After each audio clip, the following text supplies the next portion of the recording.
Hello, hello, everybody. Happy Monday. I hope you had a wonderful weekend. My name is Todd. This is another reaction stream coming at you live via Twitch. So if you'd like to follow the live reaction stream and join in the chat and all that good stuff, you can do so. Todd Reacts on Twitch. Go ahead and follow the channel. That way you get alerted to it. Or you can just watch via YouTube, as you're probably doing right now if you're watching this at a later time. But whatever way is better for you and easier for you. I know we're all on different time zones because it can get crazy. So don't ruin your sleep schedule for me. But if you're watching on YouTube, be sure to subscribe. I appreciate it. We got some good stuff coming up here. We got a lot of good videos to react to that are member requested. We have I'm going to go over a concert I went to over the weekend, which was a lot of fun. And we're also going to pick the giveaway winner. That is going to be done live. What better way to do it than doing it live? So full transparency. I have a little wheel set up, so we're going to see who wins. Free merch from the store and free shipping. So it should be awesome. Looking forward to it for sure. If you'd like to request your own videos, you can go ahead and do so at toddreacts.com. Head over there and select the season or series tiers. And then you can select videos for me to react to on stream. And just, make sure they're not against TOS. That's basically the restriction. Other than that, no politics. You can get that everywhere. Literally, look around you. This is our one little respite of non-political thought. So this is kind of the nice little escape, if you will. So yeah, head on over there. While you're there, you can also check out the winter collection of merch, which is available right now. Available until springtime. Then we switch over to the summer collection, all that good stuff. We lose a little bit of fabric density and we make it a little lighter on folks. But yeah, we have lots of wonderful stuff. As you can see, I'm currently wearing the hooded long sleeve. I got the long sleeves and the hood. It's back there somewhere. Lots of great colors there. Lots of amazing sizes that are very inclusive. Certainly, we go extra small all the way to 2XL. And if you're wondering what that is, there's a size guide right above it. You can just click on inches, centimeters, whatever you need, and gives you kind of a nice little layout of it. So you know which one to pick. And obviously, we have different colors for you to choose from. All that wonderful stuff. So go ahead and check it out today. Bomber jacket's new, certainly. The knitted crew neck is new, of course. Denim jacket got a little bit of, redesign of how it's on the website, but other than that, it's the same jacket. It's wonderful. Gets a lot of compliments in public, which is pretty cool. And as well, the accessories, you'll see a couple in front of me right here. This is the pint glass. And I know what this looks like, but it's not that. This is actually a energy drink that I've taken out of the can, so I'm not, giving free airtime to somebody who hasn't sent it or sponsored. But yeah, it looks terrible. It's colored with beta carotene or something like that. Keratin. They need to pick a different color. I know it's supposed to be star fruit and pineapple, but I don't know. Something about it's displeasing. But as well, the insulated tumbler, which is right here. I drink from it literally every stream. Phone case, obviously, on my phone. And yeah, lots of good stuff. The rocks glass is actually back there. I use it for Fridays and all that good stuff. But yeah, check out the store. 15% off for all members of the website. Ships worldwide, as you can see. There's actually manufacturing plants all over the world that they use, which is awesome. It's actually the same. A lot of these items are actually manufactured by the same people that make merchandise for NBC, which is a huge production channel here in the U.S. They do like South Park's merchandise and everything. Coca-Cola, you might have heard of them. They do Coca-Cola's merch, which is pretty crazy. So it's good stuff. And quality is guaranteed on every single item sold. So if it has any sort of like visual issue or something like that, they'll replace it or refund it for free. And also check out, if you ever get into an issue like that, if you go to the contact page on the website, all you have to do is go right here. For all story inquiries, contact at support.toddreacts.com. That'll get you in touch with the customer service crew, which will take care of you. They've taken care of me before in the past, which is awesome. And they will do the same for you, which is cool. Also, head on over to the YouTube channel if you're not there already. Subscribe to the YouTube channel. We are closing in very rapidly on 13,000 subscribers. I appreciate each and every one of you that have hit that button right here. Means a lot. Means a lot. It honestly, it just kind of bolsters the channel. That's about it. Like, it doesn't mean anything monetarily for me. But it does allow you to keep up with the channel. Obviously, you get recommended the videos more often the more you're subscribed to it. And it's just kind of a nice way for people to see that the channel's doing well, and maybe they'll join in, or maybe they'll join the community, or maybe, you know, they'll interact a little bit more. It's just kind of one of those visual things. So if you haven't already, go ahead and hit the subscribe button. That's an unlikely group, South Park TV channel, Coca-Cola and you. Yeah, exactly. I looked into that. I'm like, I'll be damned. That's quite the group. Oh my gosh. Alrighty. Yeah. I guess we'll talk about the concert first, and then I love how I'm teasing like the picking of the giveaway winner. I guess we'll talk about the concert first. It was fun. It was Becky Hill. If you ever heard of her, she was on the Voice UK. I don't know how she did on that show. I've definitely seen the Voice US version with like Blake Shelton and Adam Levine on it. Gwen Stefani at one point. I think all these people are off the show now, right? Like Pharrell was on it at some point. CeeLo Green was on it originally. Lots of good voices on that show.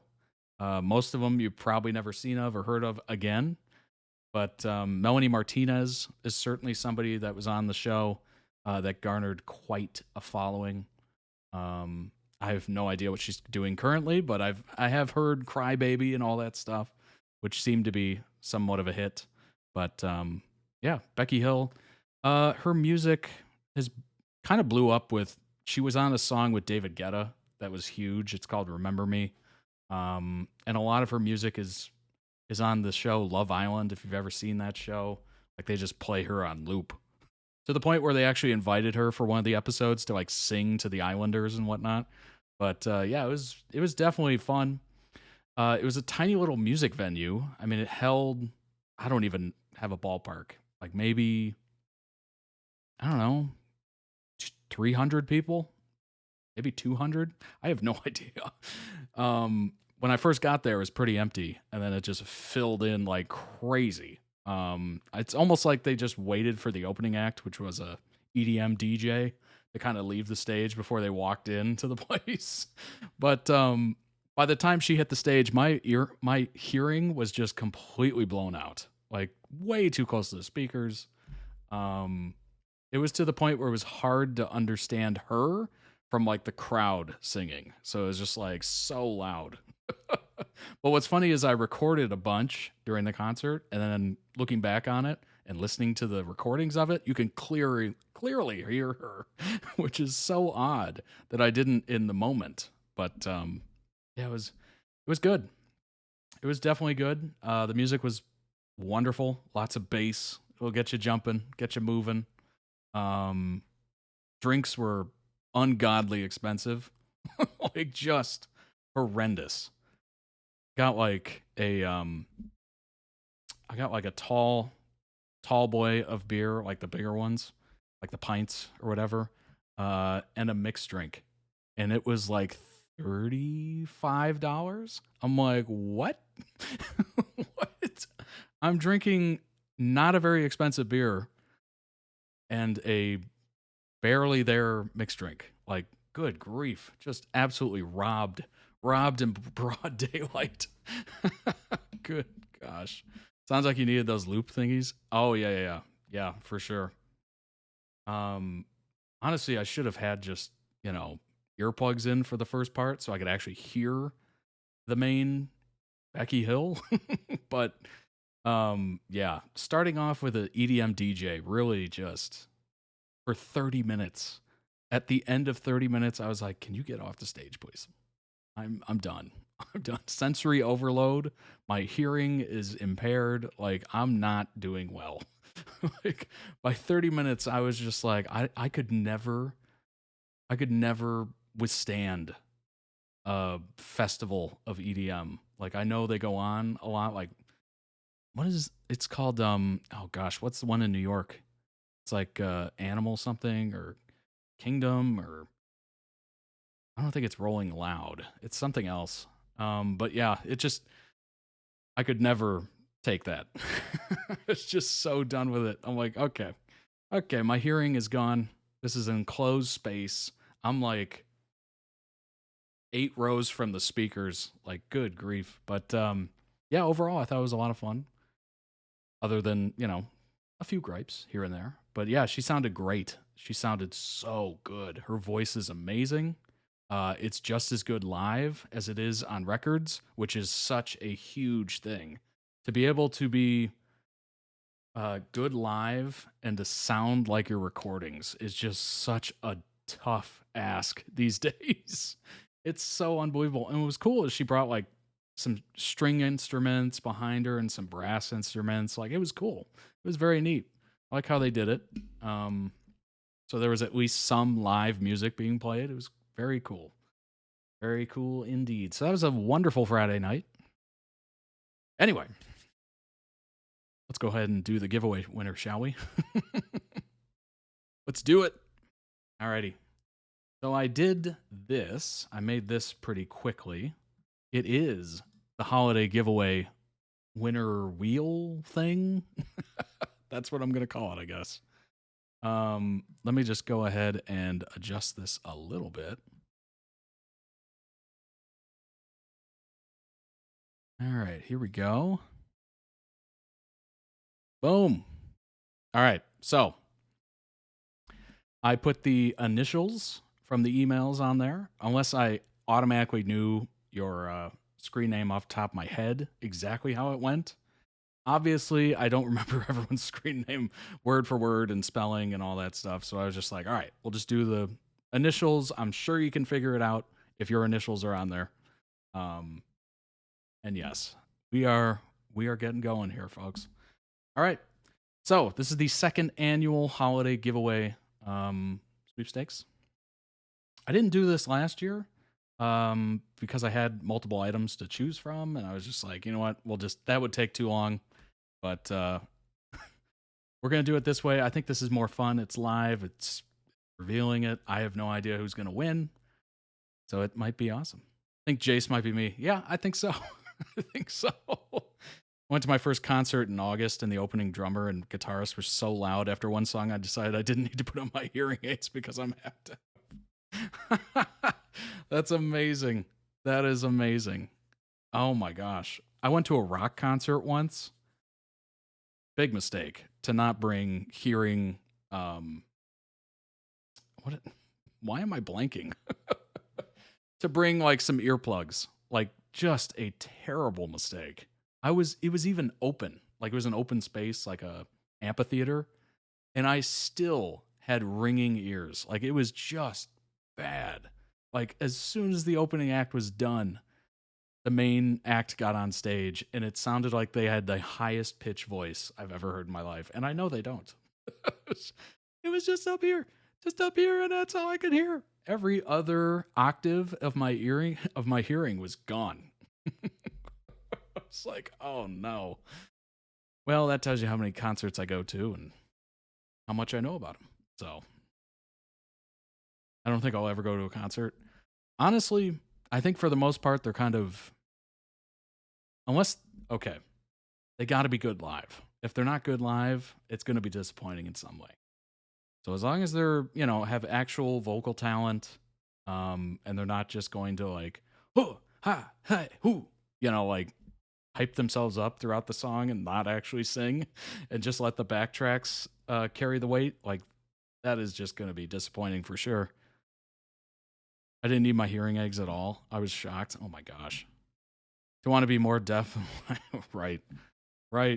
It took over 24 hours for my hearing to come back after that.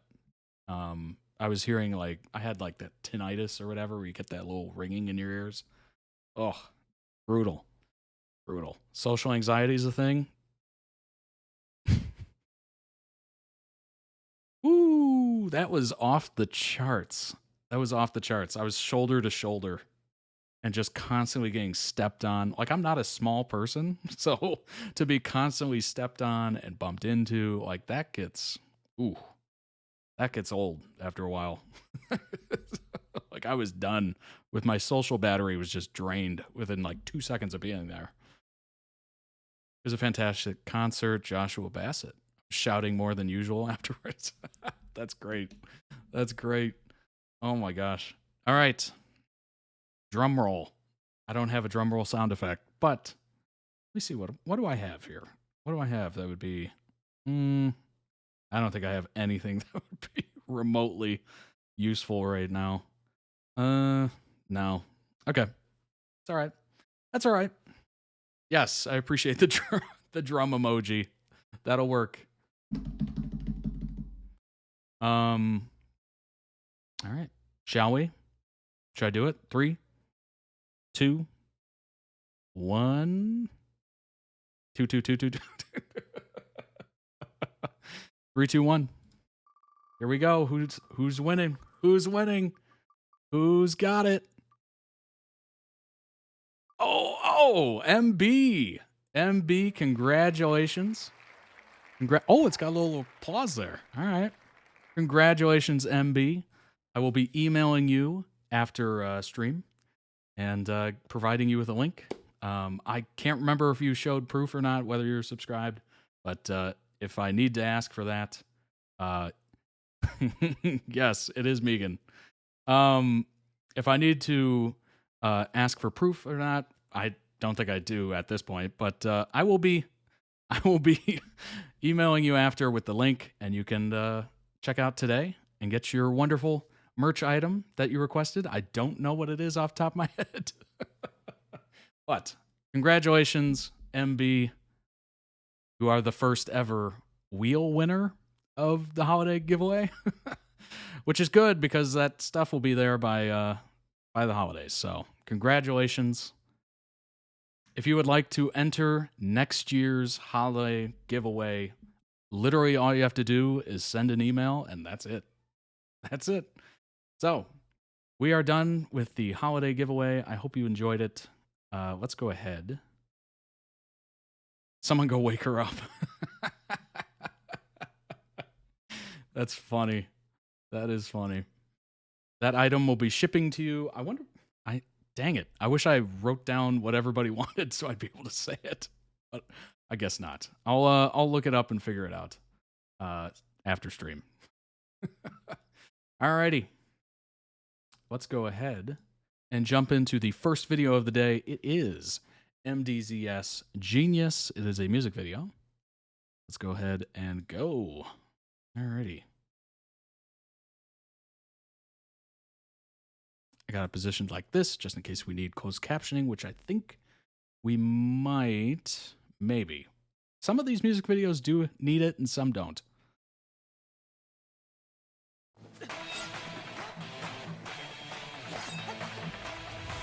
Oh my gosh. Oh my gosh. I did forget to do that. Hold on a second. I did forget to do that. Last but certainly not least. Problem is I restarted my computer and everything is a mess. Okay, here we go. There we are. Join the Discord. It is free. The link is everywhere.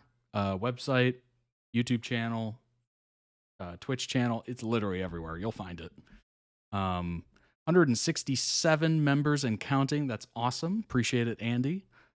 Join the Discord. Lots of fun things to do. Lots of cool people to talk to. It's very nice. It's very welcoming. It's a lovely community of people. If you want to join and give your 2 cents and just kind of, Andy's coming for a job. That's funny. If you'd like to request a channel and you don't see it on the Discord, you certainly can. Just go to the request a channel ... channel. You can do so. The lobby's just kind of random general talk. Updates from Todd is basically where I update you basically on stream, or maybe a video's taking a little longer to upload to YouTube. I can let you know. It's basically just that.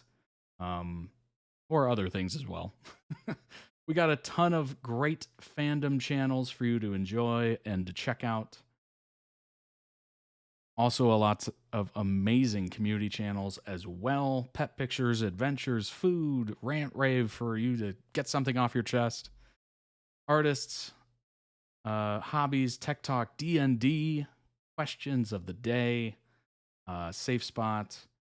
And of course, we have members only section for members of the website as well. And the mods will be in red. Shout out to the mods, Jace, Rocco Kitty, and Luke. Their names will be in red, so it's easy to tell. That is something I've finally figured out how to do in Discord after months of trying to figure it out. But I finally did, thankfully. We cover lots of time zones, so there's someone around to chat always. Yeah. That is certainly an important point, as well as the fact that I would be interested, we should probably do a poll or something to find out just how many different countries everyone in the Discord is from, just as like a interesting number. I feel like that would be interesting to know. But yeah, shout out to the mods and red because we are feared. Honestly, I just thought the color kind of stood out a little bit more. But I don't know. We could change it to fluorescent yellow if you're into that. So check out the Discord. If you're, at all like shy about it or anything, you can join and then just check it out. You don't have to say anything and just kind of see how we are and how we operate. And if you'd like to stay, we'd be more than welcome to have you. I'm not complaining. What's up, Wanold? Your name is hilarious to say out loud because it feels like I'm purposely trying to get it wrong. All right, let's bring up MDZS again. A little bit of a false start here, but we had to mention Discord. All right, let's start it over from top.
Very beautiful indeed.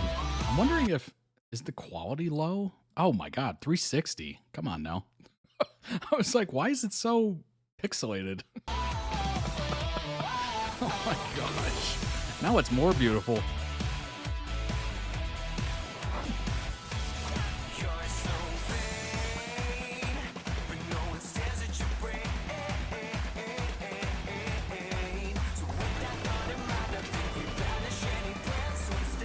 I said before and I'll say it again, what they can do with animation is just incredible. Like it's so much more than you can do with practical effects or CGI.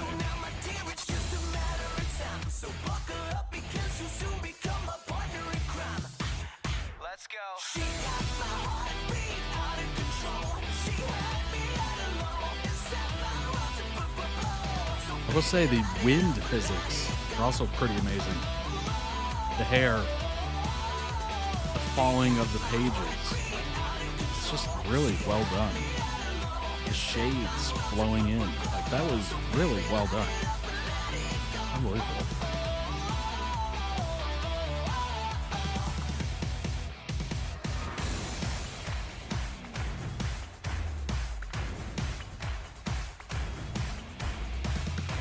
Oh, they even do out of focus, like depth of field. That's pretty impressive.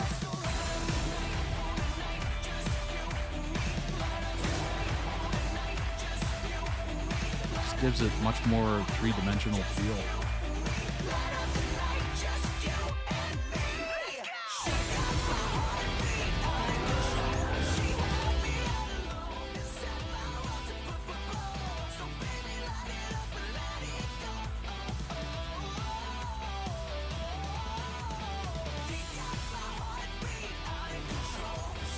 Can barely draw. Same.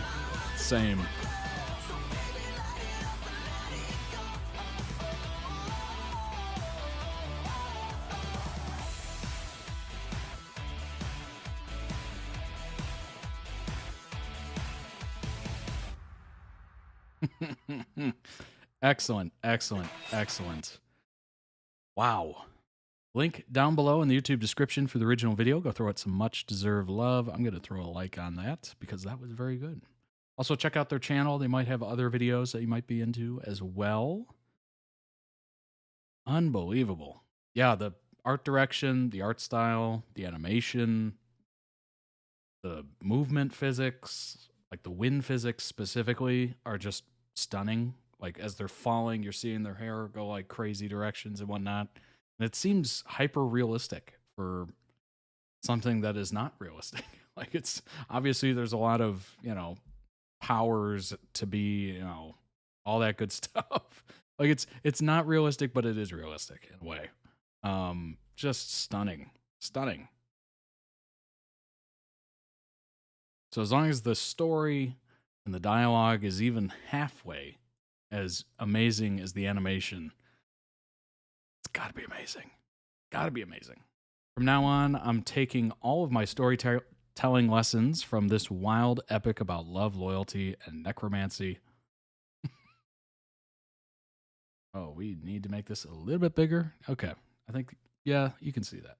It's a bit strange, I think, how little writing advice is about feelings. There's abundant writing advice about everything else, from saving the cat to killing our darlings, to never always using said, writing what we know, info dumping, and more, but not a whole lot specifically focused on the fundamental question that faces every writer.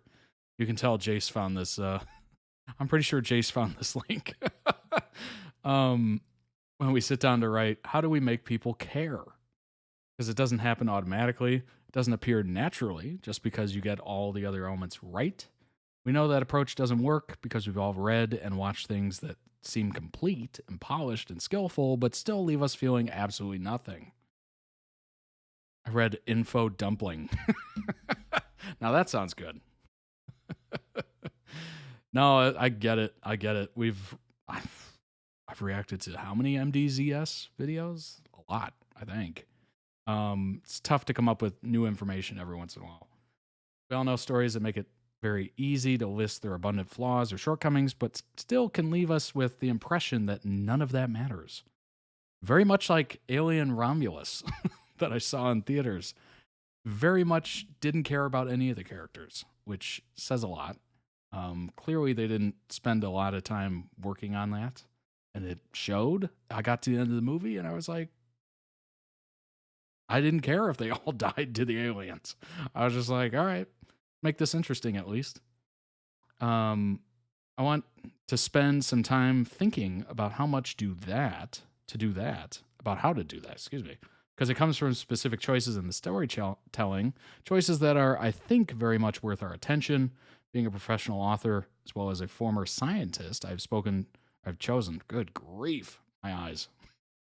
I've chosen to approach this problem. You can tell I don't speak much during the day on Mondays. I'm literally just sitting at the computer, just typing away. In the most rational and scholarly manner possible, which is why I have watched a crap ton of gay fantasy Chinese television drama. We'll now tell you about it. Let's talk about MDZS. It's a Chinese novel by author Mo Shang-Tong Xu, maybe? First published on Jinjiang Literature City in 2015 to 2016. Though there have been fan translations floating around the internet for years, the first volume of the official English translation was published by Seven Seas in December. And this was 2022, I believe. No, 2021. 2021.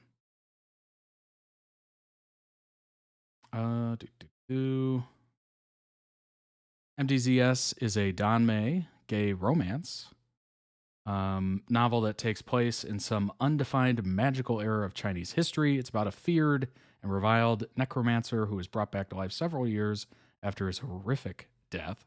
He gets pulled into sorting out a mystery with the help of his powerful and respected mutual crush, the one person who stood by him even when the whole world was against him. Along the way, we learn the whole troubling tale of how a brilliant young man can go from being a carefree teenager to a war hero to public enemy number one. With every facet of the story a pointed lesson in how very fraught concepts like right and wrong, good and evil, loyalty and betrayal, perception and truth can be. It's romantic, it's dramatic, it's gory, full of trauma and angst. There are emotional support bunnies. There is war and political scheming and murder. Families are formed and torn asunder. There are sword fights and battles and entire armies of zombies. Amazing. Am I okay? No, I'm not. What's up, Will? Oh my gosh. Does the censorship of queer, supernatural, and so-called immoral content in Chinese media force the adaptations into some head-scratchingly bizarre choices? Absolutely. The fans have raging internet battles over those changes and various degrees of character villainy in the proper translations of adult scenes. All the time, my friends, all the time. Does any of that matter? Not in the slightest. Here's what we've learned. Ignore the haters and start your story however you want. Everybody hates fantasy prologues. Editors hate them, agents hate them, readers hate them. Prologues stole their girlfriends and shoved them into a locker. This is why you want to... This is what you learn when you look for advice about fantasy story structure. MDZS begins with the death of its main character. Great news! Wei Wuxian is dead! And immediately skips forward to his resurrection several years later. In the prologue and the first few chapters, what we learn is that this supposedly very bad Wei fellow killed a ton of people, then died, and now he's back. And in quick succession, he runs into his adolescent crush, frenemy, his orphan nephew, his estranged brother who killed him, and the reanimated corpse of an old friend. It's like a fire hose of information with no context. Context is for fools. This is a fairly bonkers way to start a story. Note the absence of any traditional beginning elements, such as establishment, status quo prior to being disrupted. But this beginning is accomplishing several things at once. It's sparking our natural fascination with tragedy and its aftermath. We immediately suspect that there's more to the story. These are all seeds of emotional engagement. None of this is big emotion, not yet. But it doesn't have to be. Weaponize your audience's expectations against them. Another thing about this beginning, it's playing with us. Prologue tells us outright about the big mid-story climax that everything else is built around. A young man has become so evil with dark power that a whole alliance of people, led by his own brother, has to band together to kill him. What follows immediately flips that setup on its head by introducing us to Wei when he comes back from the dead, and he's not what we would expect of a reviled and feared evil necromancer. He's cheerful, friendly, kind to children, immensely likable, not remotely broody. You're building a world whether you want to or not, so do it on purpose. I am not Chinese. I don't read or speak Chinese. True. That is true.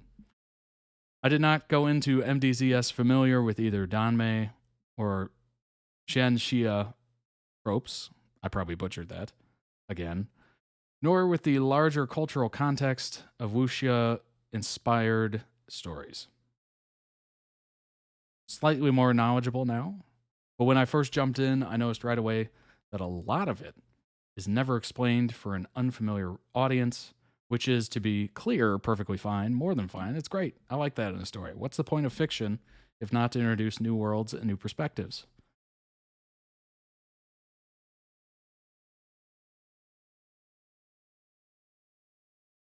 But here's the thing. Spending time with fiction that is very much not for you is not just good for you as a person in some vaguely philosophical sense of learning not to be an obnoxious dork. You like that self-editing right there? But it is also ruthlessly, pragmatically good for you as a writer. When you don't automatically understand the basic cultural foundations of a story, you have to pay attention to what the characters say, what the author's voice is saying, what the actions and consequences say, and whether all those things are in agreement. You can have as many genres as you want, however you want them. One helpful trick is to be aware that you are never writing just one type of story. That is a good point.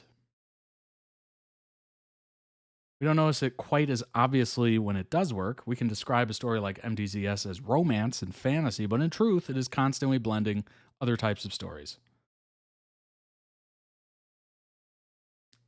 No man is an island because every man is Jinling's uncle. There are a lot of characters in MDZS. People are doing things in situations all over the place. That's normal in big fantasy. We revel in it. Yeah, it's like, how many characters are in Lord of the Rings? Like, a ton. Game of Thrones, a ton. Lots of complicated names. Obnoxious dork. Yes, indeed. Oh my gosh. On one level, yes, we have an epic romance about two people finding and losing and finding each other again. But it's not only a story about those two people and their relationship.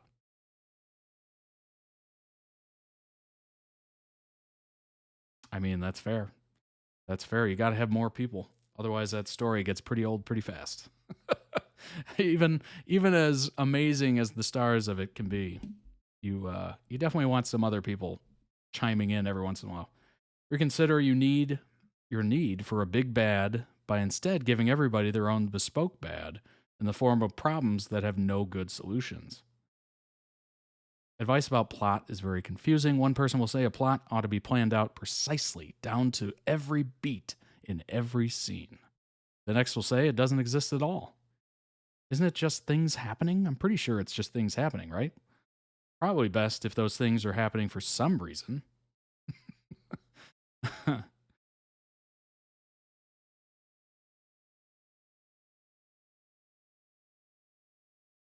What we do have, of course, is Wei Wuxian, who is known as a villain within the story. He's resurrected because somebody wants a malevolent spirit to do some nasty crap. But that is very much not the same thing as being the actual villain. Again, what characters in the story believe is a deliberate distortion of what's actually going on. So instead of looking at the role of each character plays in the working toward or against a common goal, Avengers Assemble style, let's step back down to some more fundamental character questions. What do they want as individuals? What's stopping them from getting it? What happens if they don't get it? What happens if they do get it? And this part is key. What happens when these desires and obstacles are in conflict with each other? Instead of killing your darlings, why don't you let them drag you out of the ditch where you were laying dying and unloved and tenderly care for your wounds before you gaslight them into a years-long domestic partnership co-raising a teenage con artist in an abandoned funeral home? What? Oh my god. There's this subplot in the story that fans affectionately call the Yi City arc. Netflix translates Yi City as Coffin Town, which will never not be funny. It's kinda doesn't really have anything to do with the main plot. It's just a glimpse into an entirely different story. Features characters who are largely irrelevant to the rest of the story. Follows a lengthy and multi-layered flashback that reveals nothing about the larger story. It involves a ghost, a zombie, a quasi-love triangle with a very high body count. Pretty much exists just to make you feel awful. and ends on the bleakest effing note you've ever seen. But listen, it is amazing. What the heck? This is well written. I've enjoyed this so far, honestly.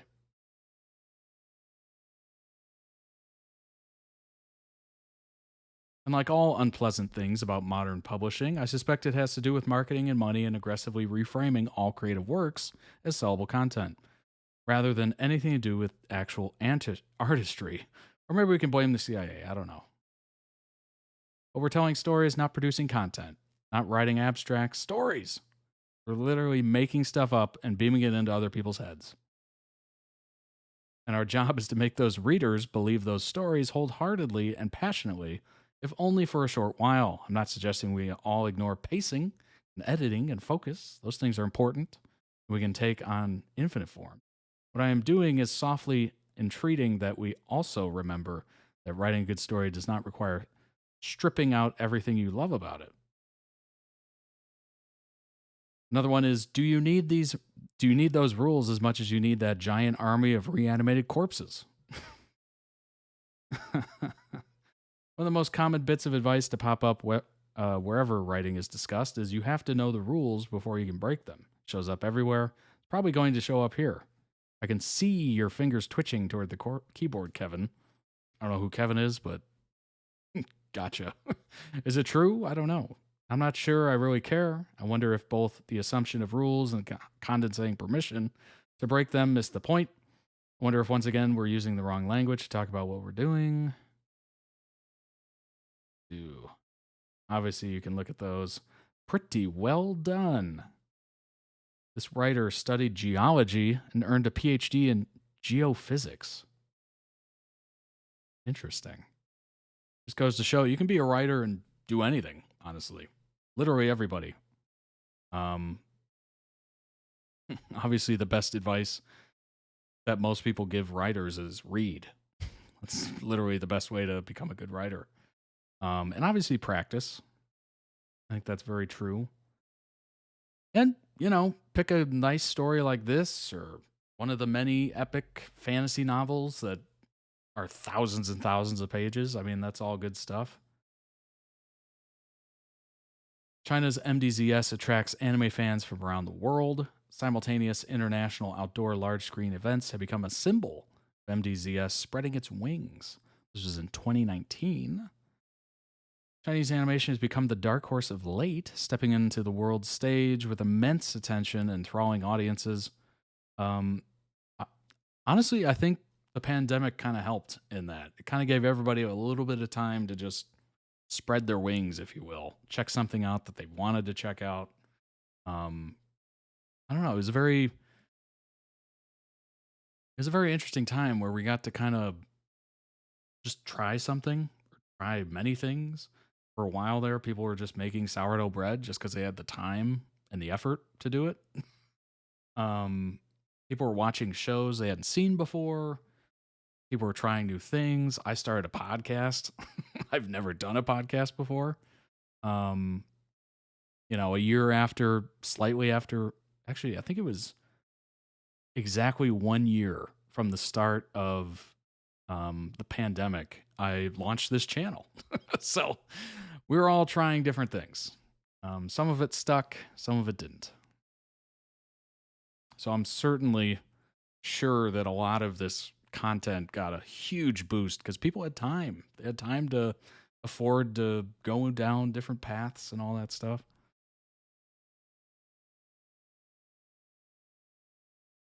Wow. Huge advertisements there. Good grief. 7 different cities across the world.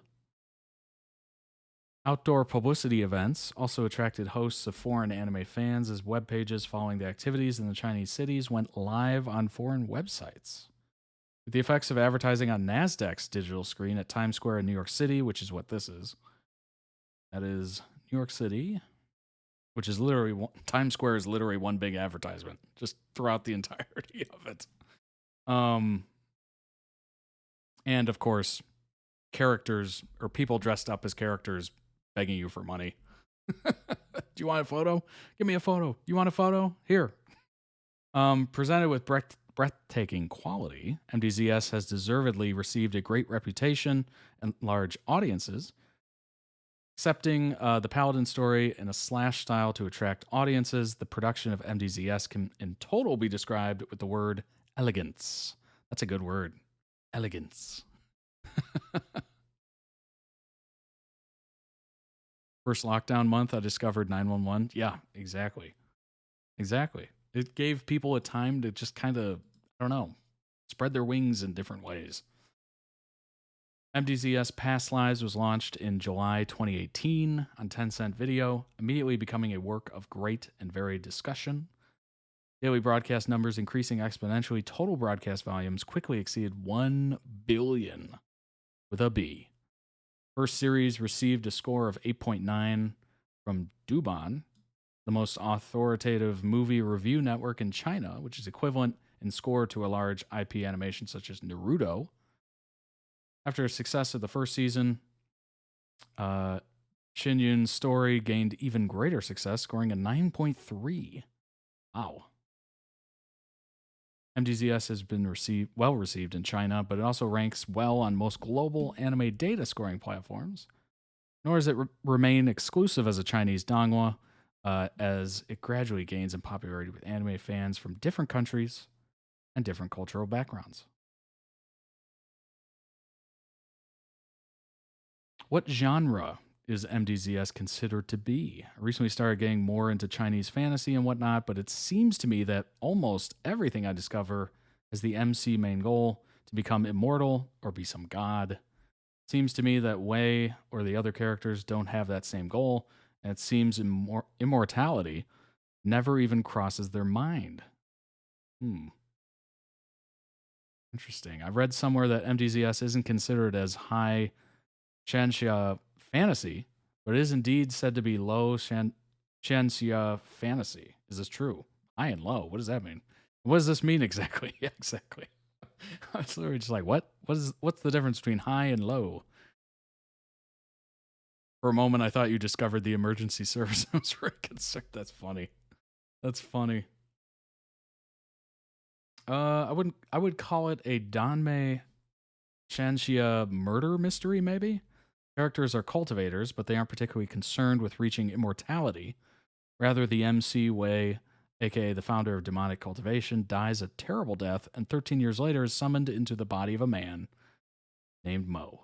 Pretending to be Mo, he investigates and discovers that the Mo family is being attacked by a corpse that has been hacked into pieces, together with Lan, a fellow cultivator with whom he has a complicated past. He investigates the identity of the corpse and the killer, unearthing various secrets about the past in the process. This was on the dust jacket. I would read this book. Well done. MDZS is supposed to be a Danmei and Shanxia series. It's Danmei and a subversion of the oh my god. I can't say that word too many times. Shanxia genre. It has most of the elements of a Shanxia. Godly. But they've also been changed and twisted to go against the expectations in a way. On a related note, Scumvillain's self-saving system is supposed to be a parody of the Shanxia genre. In Wuxia, you don't have people flying on spiritual swords. Typically, Wuxia is considered low fantasy. In Wuxia, you may still have very long-lived people who have achieved an elevated level of cultivation status, but the focus is more on martial arts. Interesting, okay. Shanxia is also sometimes called high fantasy. MDZS is more unique in that although immortals are referenced and such, we really only see them like one mythical beast and we don't really see immortals.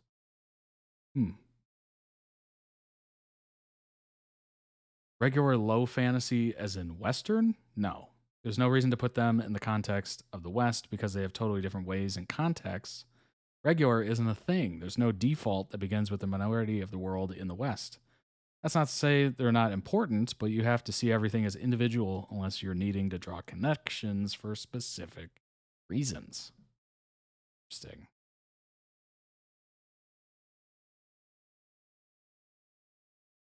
First comment was why I shared this. Try saying Shansha 5 times fast. I think I'll pass. Oh, gosh. High Shansha is like God and spirits and demons and immortality. Low is like you can fly on swords and use quote-unquote magic, but still can die when a human army attacks you. Oh, okay. Interesting. All right. That explains it. I appreciate that, Will. Danmei, a Chinese version of the BL genre, is proving its popularity among wider audiences. This is 2022. In 2021, December, the first volumes of 3 Danmei light novels were officially translated into English, and they all debuted on the New York Times bestseller list. Heaven Official's Blessing, Volume 1, debuted at number 8. Grandmaster of Demonic Cultivation, MDZS, Volume 1, debuted at number 9. The Scum Villain's Self-Saving System, which is just a lot of alliteration.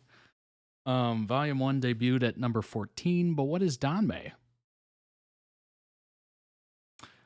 Simply put, Danmei is a Chinese version of the Japanese genre, BL, boys love. It's a genre of works featuring a romantic relationship between men, and even though the target audience for Danmei is usually heterosexual women, where people have flocked to these works. MXTX is a well-known Chinese Danmei author. Although her works face the scrutiny of Chinese censorship policies, they have thriving fan bases both in China and globally, and they're popular enough they've also been adapted into either live action and donghua, Chinese anime projects. Obviously, we're right there. It is. Grandmaster of Demonic Cultivation, Volume 1. Takes place in the magical world, follows a year-long story of Wei, Wuxian, a disgraced cultivator who looked to demonic cultivation and turned the world against him. Given a second chance at life, when a young man named Mo, rejected and hated by his own clan, sacrifices himself in order to summon Wei to avenge him. Wei soon meets Lan, as we know, a fellow cultivator with whom he has a long past. As they work together to solve the mystery, whose body was present at the Mo house when Wei was summoned, they end up learning more about the circumstances of what led to Wei's death. Grandmaster of Demonic Cultivation is probably MXTX's biggest success, with a large impact on Western audiences. Obviously been adapted. The Untamed, as we know. Tons of different reactions to that. Check it out if you haven't. Very interesting. Very, very interesting. Will, I can't get links in the chat, by the way. I disabled that mainly for the fact that I knew there would be a lot of links posted in the chat. It was just kind of a way of avoiding it. Just based on random people, just spamming the chat with links.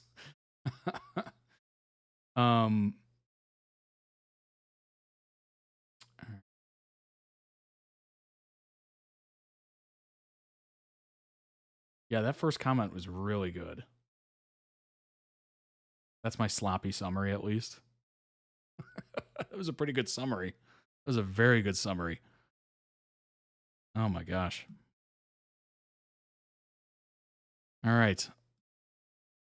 You've posted it in the lobby? Nice. Let's go ahead. Very quick. It's like a minute video.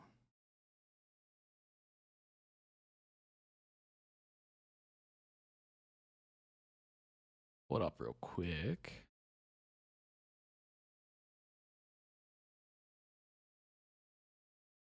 All right, here we go. Can someone spoil me for the Untamed? I'm watching the show, but it's too slow for me and I can't find detailed summaries anywhere.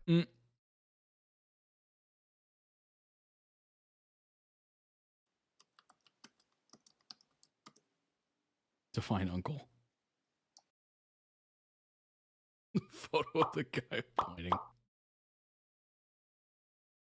Jin Ling's uncle dies to bring back Jin Ling's uncle, who is killed by Jin Ling's uncle except not really, and he teams up with Jin Ling's future uncle-in-law to solve the mystery of a mutilated body that turns out to be Jin Ling's uncle, who is killed by Jin Ling's uncle. And this all culminates in a confrontation in which Jin Ling's uncle, Jin Ling's future uncle-in-law, Jin Ling's uncle, and Jin Ling's uncle confront Jin Ling's uncle, who is stabbed by Jin Ling's uncle and killed by the resentful ghost of Jin Ling's uncle, and this was all secretly orchestrated by Jin Ling's uncle.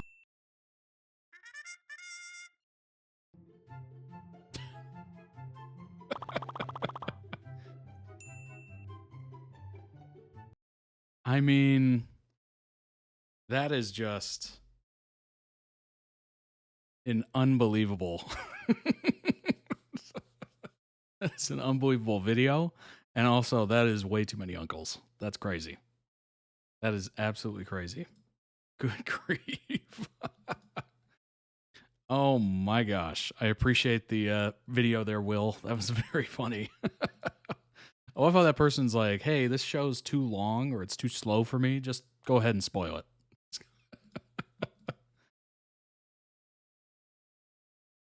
Golly. Oh my gosh. All right, let's hop into the next video. Before we do, I do have to read something that Jace was pointing to. All right, here we go. Nope, that's not what I wanted to do. That's not what I wanted. I just brought up a blank screen. Perfect. That's exactly what I wanted. All right. 2 videos today feature, by the way, these are Dragon Age videos, FYI. 2 videos today feature different Inquisitors, whilst all choices from romance to religious beliefs or views on magic are player chosen. First Inquisitor is a Dalish elf. Whilst first names are player chosen and not used, their surname often is. Dalish elves do not have surnames, so they use the name of their clan. Lavellan? The second Inquisitor and a human nobleman from House Trevalyen. Trevalyen, excuse me. Because so much of the Inquisitors are player decided, whilst I've given links to the wiki, I've given what info I could on their background so you can see how choices, like the race of your Inquisitor, can impact the story and game, i.e. disadvantages. Oh, it's Dalish. There we go.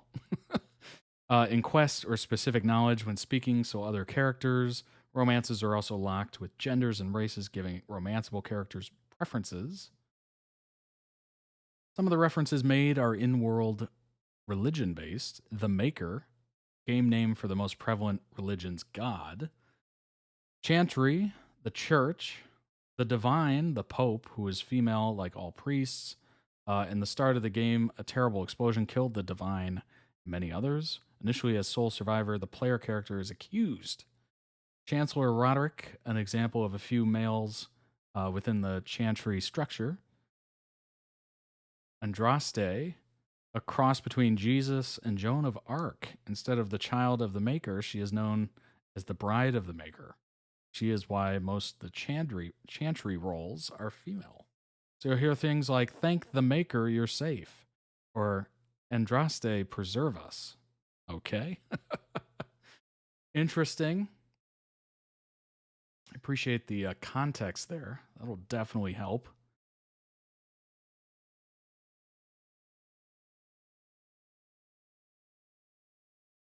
Appreciate the follow there, Blitz. Welcome in, welcome in. All right, let's get going on this. This is Dragon Age, obviously. The Inquisitor meant for this. I'm not sure if this has closed captioning, so I'm going to leave it like this for now. The chosen of Andraste, the blessed hero sent to save us all. Chancellor Roderick, this is... I know who she is. Isn't closing the breach the more pressing issue? You brought this on us in the first place. And if I'm not responsible? Actually, there is none. So let's go ahead and make this full screen just so it's more enjoyable.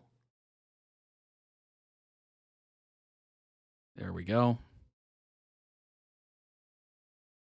Someone is, and you are our only suspect. You wish to prove your innocence? This is the only way. Each time the breach expands, your mark spreads. It may be the key to stopping this. It is our only chance, however. And yours. I'll do what I can. Whatever it takes. Suddenly we I have realized to how admit, weird some I of this stuff thought is. you'd be... Human. Yes. It was a foolish thought. Should have known better than to say anything.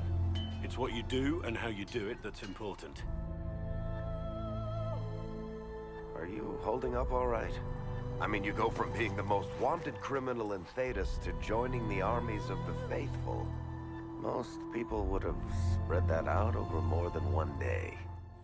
Some are calling you, a Dalish elf, the Herald of Andraste. I didn't ask for this, but someone has to find a way to seal the breach. Every great war has its heroes. I'm just curious what kind you'll be. What if you escape? Herald, if you are meant for this, if the Inquisition is meant for this, I pray for you. We saw our defender stand and fall, and now we have seen her return. The more the enemy is beyond us, the more miraculous your actions appear. By attacking the Inquisition, Corypheus has changed. Green thing is a tear in the sky, but also a tear in the veil, thing that separates this world and one of the spirits and demons. Changed you. I was kind of wondering what that was. It's like, is that like the source? Like a, you know, like a black hole kind of thing where Your demons come out of? Let us heal the sky. Your determination brought us out of haven. You are the creature's rival because of what you did. And we know it. All of us. The Inquisition requires a leader. The one who has already... Trebuchet. Trebuchet. There would be no Inquisition without you. How it will serve, how you lead, that must be yours to decide.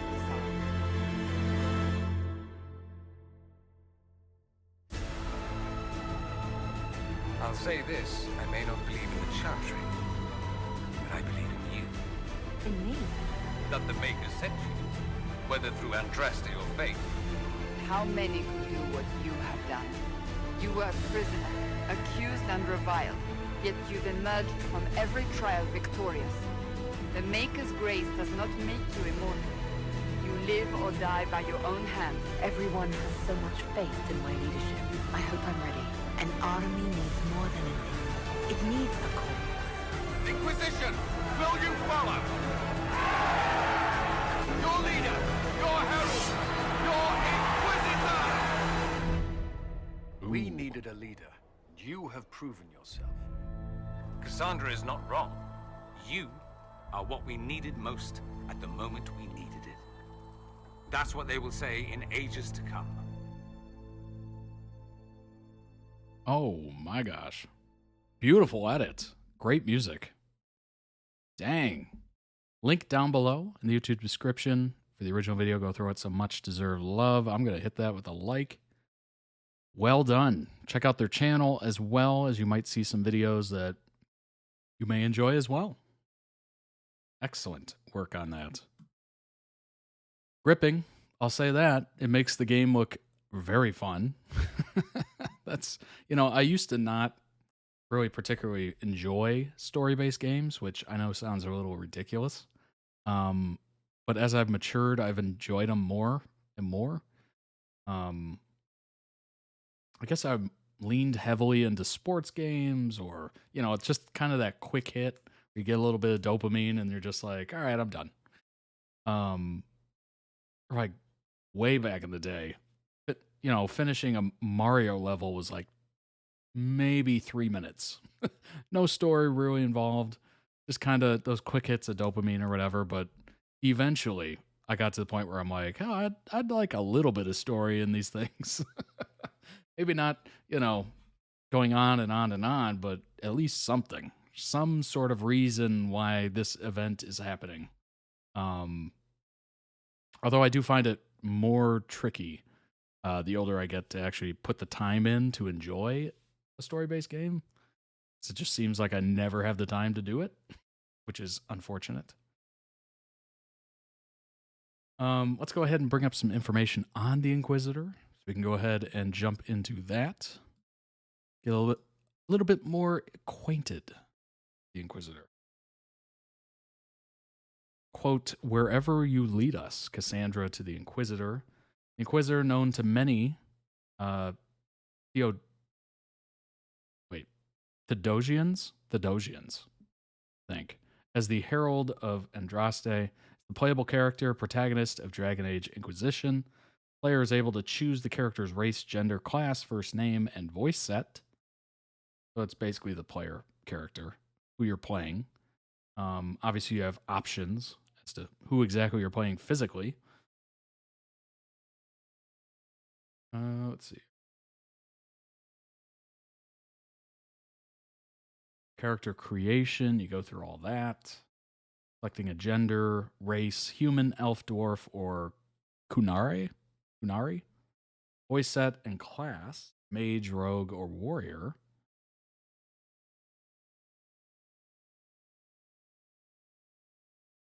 Interesting. So you can select the different races, and that will obviously mean different backgrounds.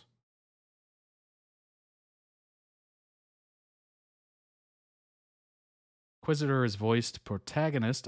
However, unlike with Hawk, the player is able to choose the sound of the protagonist's voice, with 2 voices available for both genders, one with a Southern English accent and one with a North American accent. Inquisitor has a last name, which varies based on race. This cannot be changed. It is spoken in some voice dialogues where the Inquisitor is introduced, for example, Mistress Adar or Lord Trevelyan. First name is determined by the player, but a preset name is offered according to the background and gender. No effect on dialogue, as the Inquisitor is always referred to as Herald, Inquisitor, or by their last name. You and I really enjoy, I can't remember what game it was. I think it was a sports game or something, because they do have to have a lot of different names banked. They would have like the most popular first names, last names, or whatever.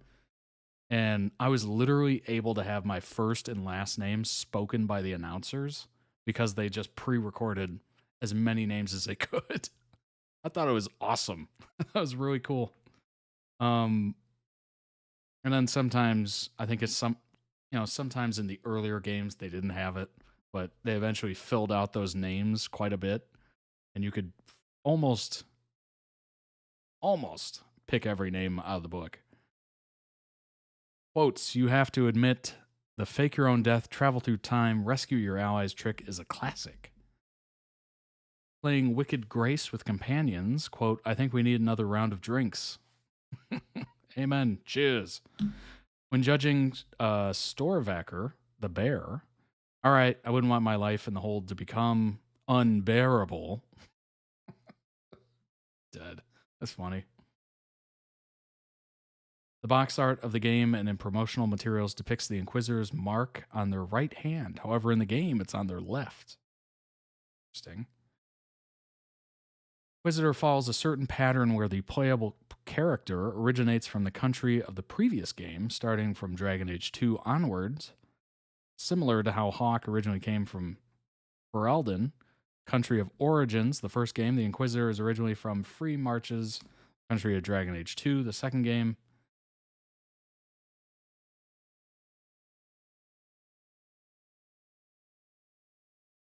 Players voted on Instagram to provide the main playable character of the Inquisition series a date of birth. Female Inquisitors were assigned April 9th. Male Inquisitors were assigned May 9th, apparently. Citation needed. So, according to a quarterly report by EA, the most popular origins for the Inquisitor were Human Rogue 18%, Human Warrior 17%, Human Mage 15%, Elf Warrior 13%, and Elf Mage 12%. In the cutscene where the Inquisition is proclaimed, the Inquisitor is by default wearing a Defender coat if Warrior, Scout coat if Rogue, and Apprentice coat if Mage. Inquisitor dialogue. Inquisitor's dialogue contains remarks made by the Inquisitor throughout Dragon Age Inquisition.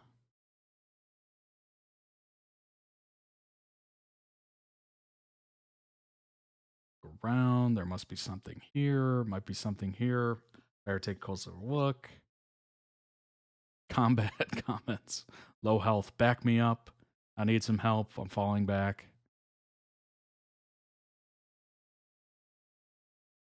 Companion falls. Stay with me, Varric.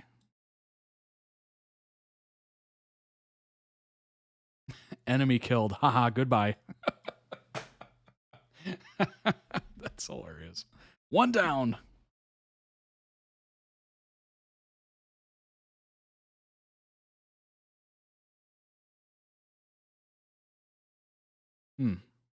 Interesting.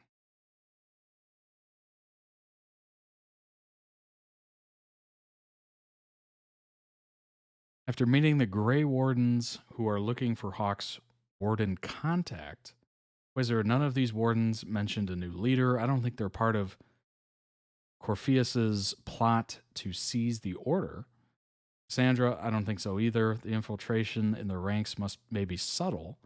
Oh, they stay by oaths sworn in blood, not theirs, than their own. They're true. Inquisitor, I hope Hawk's warden friend has answers for us.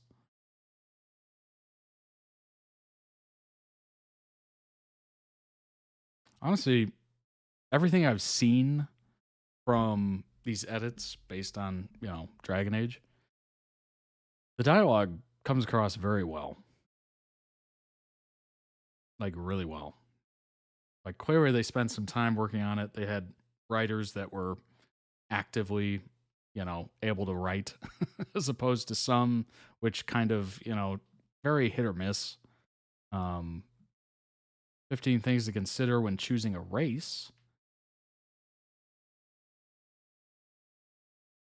A lot of love goes into the world of Thetis, and even more so towards its characters and races. Entire books can be filled with in-game codex pages that explain the characters' lore and history of every race. So it's no surprise, whatever you choose can influence the game.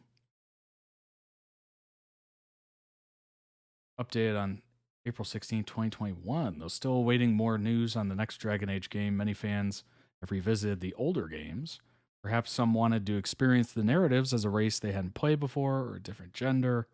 No denying that, as in our own world of Dragon Age treats different people in various ways. That is kind of interesting.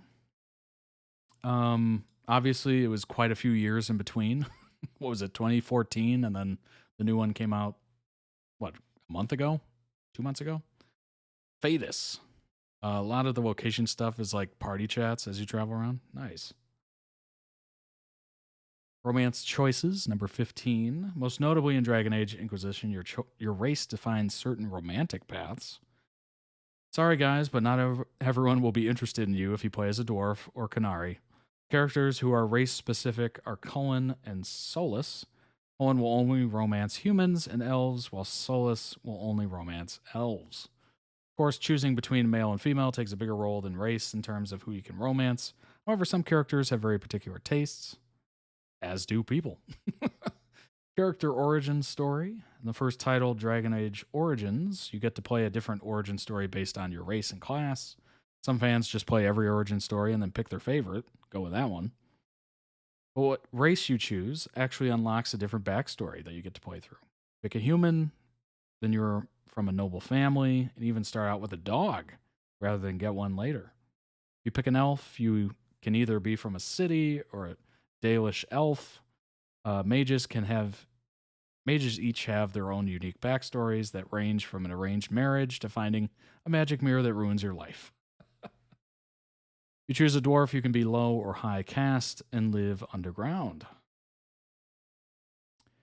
Number 13, racism across species. Since Dragon Age is a very sociological series, the races are rife with inequality. There are various fantasy racial slurs, such as knife ear for elves and oxmen for Qunari. Speaking of those slurs, elves and Qunari are probably the races who experience racism the most. In Inquisition, elves and Qunari actually start a certain quest with a penalty due to the people's prejudices at a royal party in Orlays, on land taken from elves by humans. It can also influence how your companions think. For example, Solis has a scene where he makes some pretty racist remarks about Qunari if you play as a Qunari. As an elf, you may have some issues with Sarah since, though she is an elf, she is definitely racist against the culture of the Dalish. This is your backstory if you play an elf in Inquisition. The fashions of Thedas and beyond. Fashion can be such a small thing for some games, while it can mean everything to others. Some clothes or styles can be limited by your gender, race, or even character. Due to how the characters have horns, the BioWare developers made it so they cannot wear hats. Instead, they wear face paint, which is actually pretty difficult to find in the game.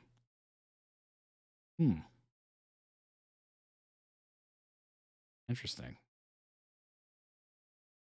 Luckily, there's a setting that turns off both hats and face paint while still giving the armor bonuses. That's funny. The yellow plaid weave. Choices in other games, number 11. Some players like to play a different race in each game, while others like to always play an elf or dwarf. Unfortunately, you only get one choice in Dragon Age 2, and that is to be human, a factor that made a lot of fans annoyed with other fans, and the devs themselves have come to appreciate the game that was produced, tested, and shipped in less than a year. That's crazy. What? Produced, tested, and shipped in less than a year? What? Oh, gosh. Still, many fans remain soured toward playing as humans. Some choose humans, however, for better continuity across the titles. While players get limited to no interaction with previous protagonists, some players like the idea that the Inquisitor and their Warden are similar in terms of race and background. Character class. Biggest factor about race and class is the dwarves cannot be mages. This actually may be a part of what makes dwarves one of the most unpopular races to play in the series, since mage is one of the most popular classes. However, that is the only locked class in terms of race. Interesting. It can be anything as anyone else, from an elf warrior to a Qunari archer or a human rogue. In Origins, class is very important to your origin story, as it can make the difference between you being a Dalish elf or a mage in the Circle Tower. It's the most hated fabric. I know people who dress the least like characters in yellow plaid weave as punishment. That's so funny. I don't know. Is it that bad? I mean, it's bright. It is very bright. It's a bit jarring, I guess. And it's not really fantasy-like. It's very much like I don't even know. Almost like a bad blanket color scheme or something. I don't know. It's very odd to see that color combination in plaid and imagine going into battle in that. Yeah, that's a good point. Over here, shoot me with an arrow, please. Yeah, that's not good. That's not good. Future games. As far as we know, anything can happen in Dragon Age 4. Who is to say if the race you choose in previous games will influence future ones? For example, maybe certain characters will feel warmer towards Qunari if you were a Qunari hero in Inquisition. This also ties into the gated romances.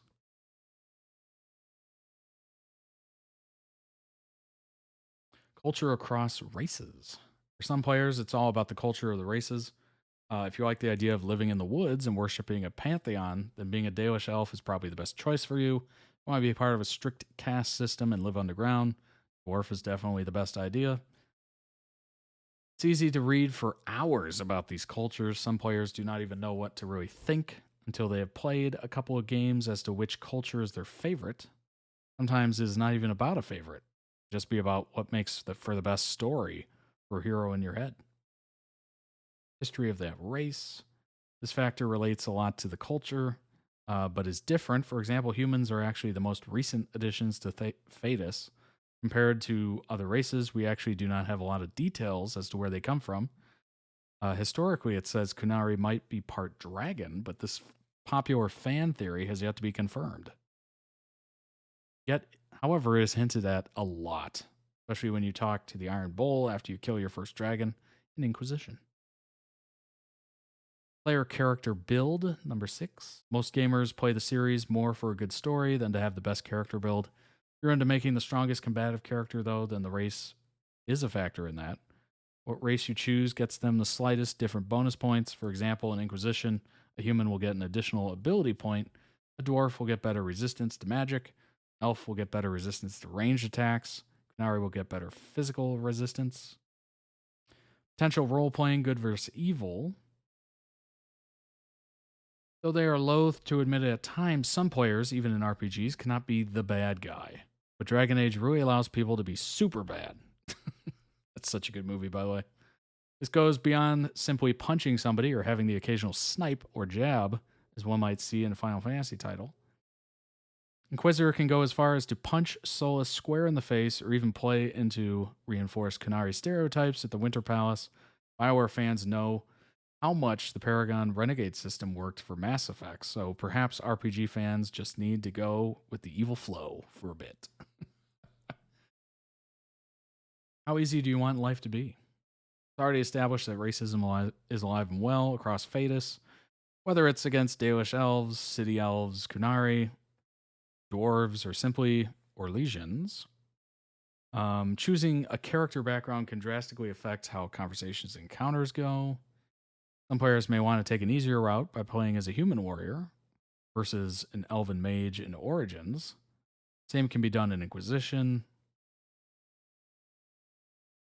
Imagine how much easier that makes things at places such as the Orlesian court in terms of approval, being a noble birth human.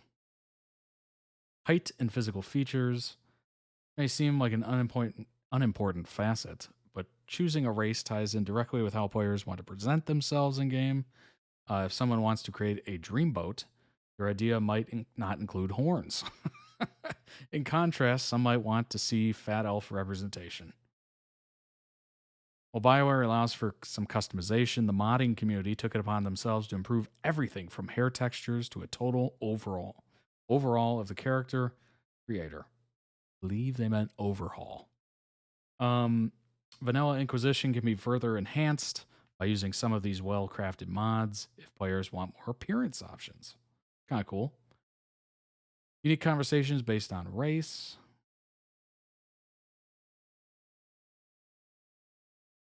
Unlocking perks can allow for new dialogue topics. Some characters just lock certain parts off to characters of a certain race or to mages.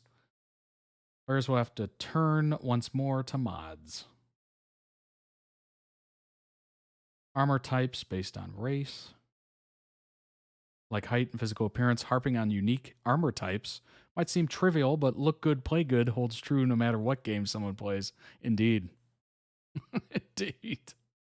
Yeah, in order to gain access to it, one must play that race. Of course, the Dragon Age franchise contains games worth more than one playthrough. Yeah, that's kind of interesting. I think I always try to... There's two different thoughts on that. I always try to create somebody who looks like myself in any sort of game. But then there's the people that just want to create the most ridiculous-looking character they can, or one that would fit in to the environment or whatever. I typically go for realism for some reason. I want to put myself in the situation, I guess. Clan Lavelian, is a Dalish clan that wanders the wilderness in the northern free marches. Clan Lavelian travels in the free marches between the territorial boundaries of the city-states to avoid being attacked by humans, who will be less inclined to attack the Dalish out of fear of accidentally instigating one of their neighbors by infringing on their territory. Like other Dalish clans, they maintain their religious and cultural views despite the chantry criminalizing the Elven faith. The Eleven faith.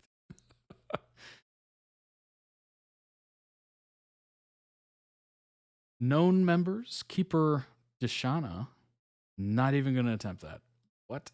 the clan's leader and guide. Llewellyn first to the keeper if a mage, or a hunter if a warrior or rogue. Spy and officially sent to the divine conclave. They may conditionally be known as Inquisitor Llewellyn if they are the sole survivor.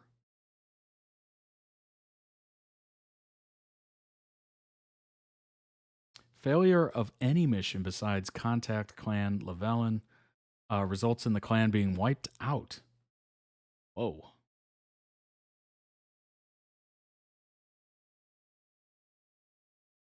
That is wild.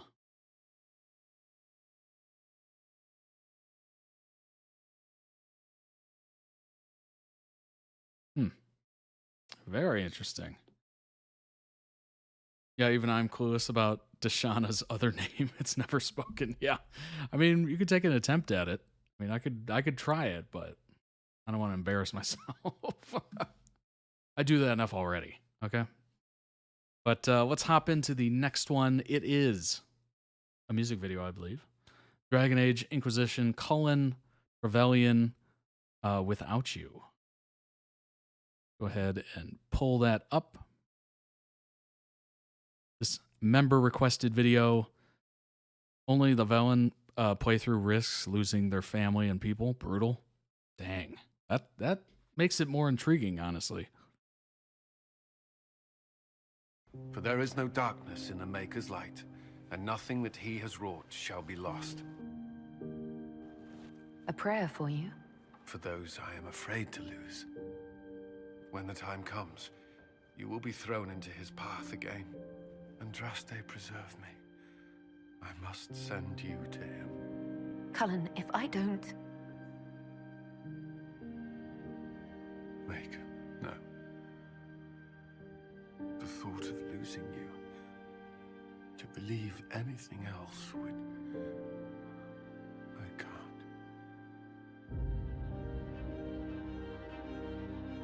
Do you ever wonder what would have happened if you had not been at the Conclave? We lost everything then. Out of nowhere, you came. Your herald! Your Inquisitor! If you'd never become an Inquisitor. A life without you? Never. Cullen is the Inquisition's army commander. Good to know. You've met Commander Cullen. I hope they're right about you. We've lost a lot of people getting you here. I'll do what I can. Whatever it takes. That's all we can ask. Some are calling you the Herald of Andraste. It's quite the title, isn't it? How do you feel about that? I'm not sure how I should feel.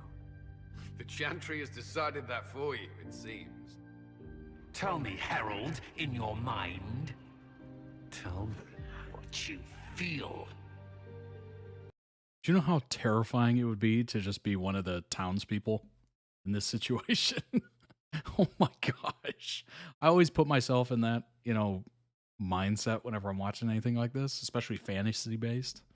You're just like, how would you function? I mean, at certain points, you're just terrified for your life. Obviously, it's kind of a rougher life. These are usually set in very early or isolated times. So it's just, oh gosh, you're fearing for your life. You're trying to survive on a regular basis. Like, you're just trying to, eat, get food somehow. There's no such thing as indoor plumbing. You're struggling. You're struggling for sure. Cullen!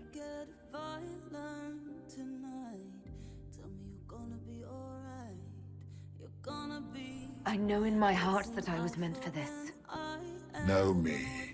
Know what you have pretended to be. They'll kill everyone in Haven. The Elder One doesn't care about the village. When he said know me, I immediately went to, in my mind, I've seen this so many times, and it's that time of year almost. Oh my gosh. Muppet Christmas Carol, when the ghost of Christmas Present is like, come in, man, and know me better. He only wants the Herald. Inquisition! With the Herald! If you go in there, you'll die. I won't allow it. I don't like this either, but what else can we do? But what of your escape? I know what you are willing to give. Cullen. It is your fault, Herald. You interrupted a ritual years in the planning. You must die. You stayed behind. You could have... There! It's her! It's amazing how well video Our games escape from Haven. It was close. lend I'm themselves relieved to that you, edits that like so this. many made it out. The dialogue. I will not allow the events at Haven to happen again. You have my word. The Inquisition requires a leader. The one who has already been leading it. You. You all have that much confidence in me. All of these people have their lives because of you. Commander, will they follow? Inquisition, will you follow? Oh my gosh. Can you imagine having that much pressure on you? Your leader, your herald, your Inquisitor! You won't Like in have to real carry an life, Inquisition having that alone, much pressure. Although it must feel like. We needed a leader. You have proven yourself. Inquisitor Trevalyen. I wasn't looking for another title. It sounds odd, don't you think? Not at all. Is that the official response? I suppose it is. Inquisitor. Commander. I'm glad you're here. As am I. Cullen, I find myself thinking of you. More than, well, all the time, really. I can't say I haven't wondered what it would be like. What's stopping you? I didn't think it was possible. We're at war. You... And yet I'm still here. So you are. It seems too much to ask, but I want to.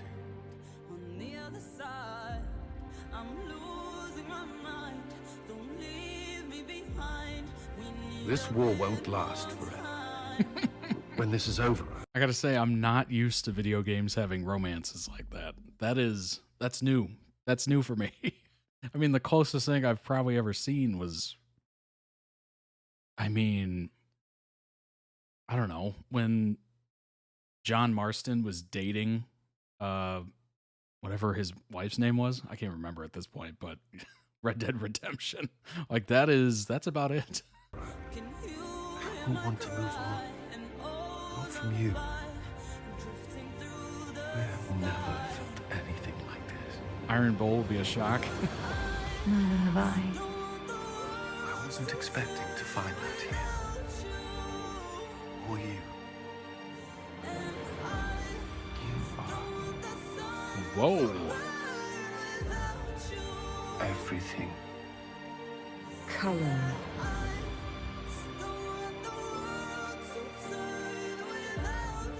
Remember seeing the lovemaking scene in The Witcher 3 video game and just being like, I have never seen anything like this in a video game. Usually, Grand Theft Auto or whatever, it just kind of fades. You hear some sounds and whatnot, and then it just kind of fades into the sunset, and you're just like, oh, okay, something happened. But that was way more than I'd ever seen in a video game. I love you.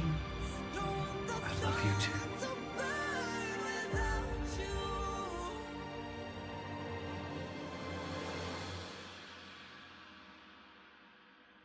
I could ask for no finer counsel, no better guidance. I speak for all of us when I answer. We could ask for no finer cause. People don't like romances. They don't have to, but I find them fun. Yeah, absolutely. I mean, it's a part of normal life, right? So it makes sense that they'd be included.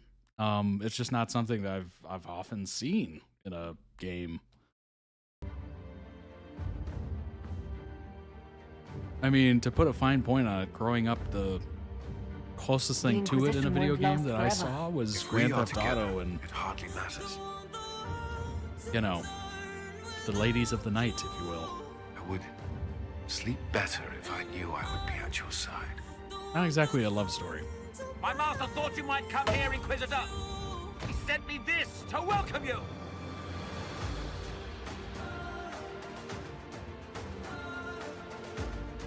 Our soldiers put their trust in you, Cullen. I appreciate everything you've done. I should be thanking you. You gave me a chance to... I guess now that I think about it, romance, I guess I was first introduced to it in video games in The Sims. I mean, you could literally have a partner, get married, have children, all that stuff.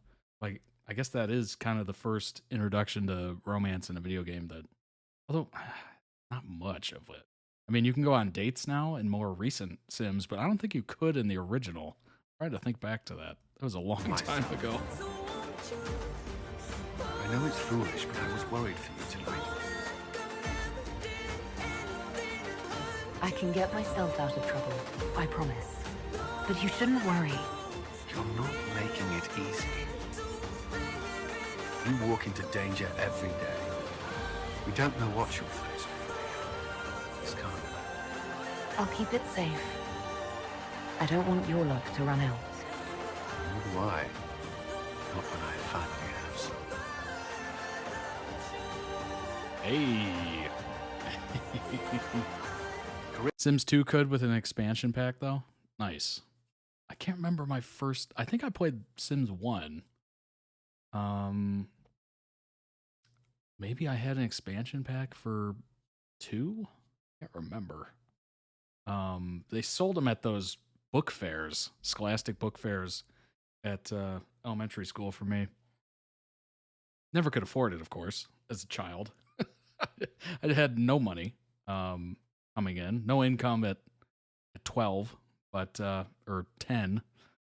But I remember checking out the boxes, you know, seeing the game boxes and like, oh, this looks so good. It's like an expansion pack with like pets and all this stuff. I'm like, oh man. Corypheus has a head start, no matter how quickly our army moves. You overcome it. All three of you together. No, unemployed 10-year-old, I know. Have our allies send Crazy. scouts to meet us in the wilds. Leliana, your fastest agents will join you. Together, we'll have enough spies to slow down Corypheus' army until Cullen's soldiers arrive. You brought us here. You are proof that the Inquisition made a difference. The Inquisition began as a handful of soldiers.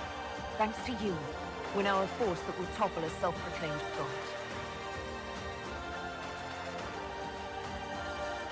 We shall prove here, once and for all, which of us is worthy of God. I didn't come here to become a god, Corypheus. I'm the Maker's chosen. You're afraid? The voice for Corypheus is awesome. Awesome. There's nothing to worry about. I have luck on my side, remember. That's Terrifying. less comforting than I'd hoped. I am terrified. Whatever happens, you will come back.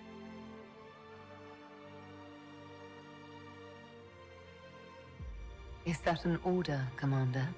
No, but as one of your advisors, I strongly recommend it. The thought of losing you. To believe anything else would... I can't. Inquisitor, are you alive? I will watch the world burn without you. Wow, this is such a good edit. It's crazy. Wow, that was cinematic. I don't care about anything. That was cinematic. Cullen.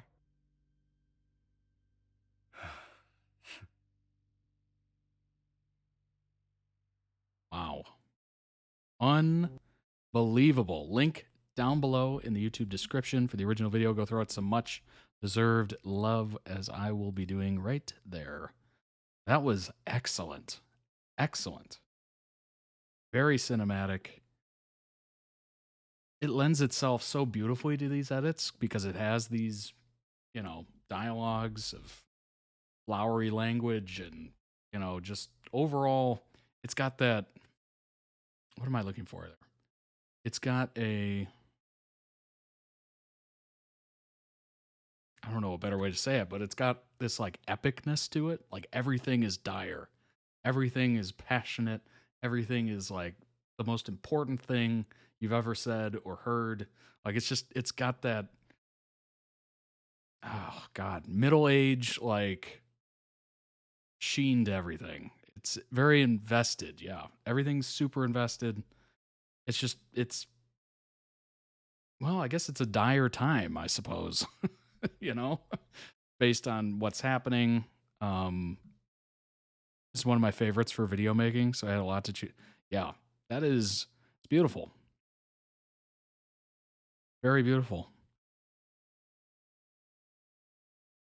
Good grief. That was lovely. That was well done. Good Lord. That literally felt like a movie. House Trevelyan, modest in temper, bold indeed. Their motto. The noble family from Ostwick in the Free Marches. Originating in the dual-walled Free Marcher city of Ostwick, the Trevelyans are a noble house holding the title of Ban in the Terneer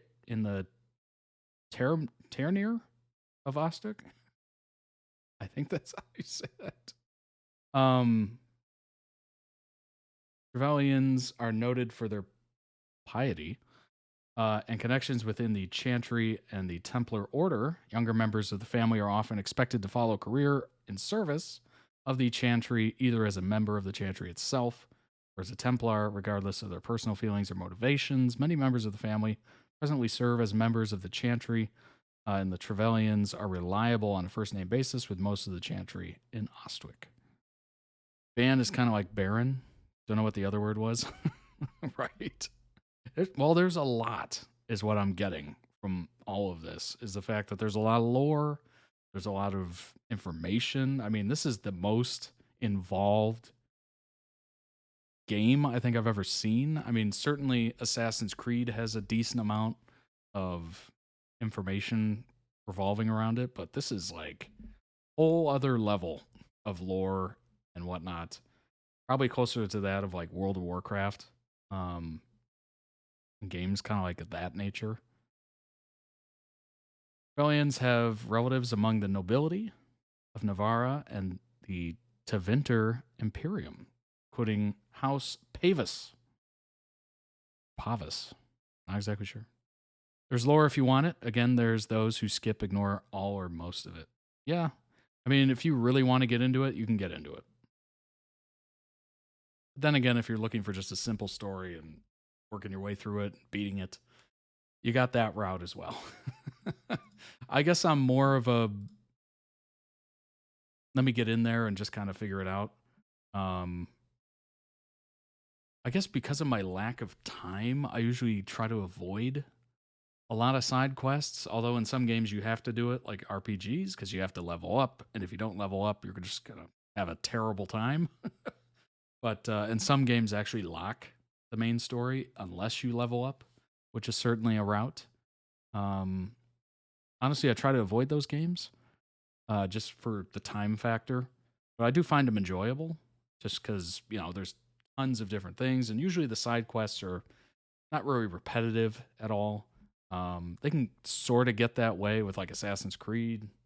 That's a whole other thing, but usually the main storyline is very interesting.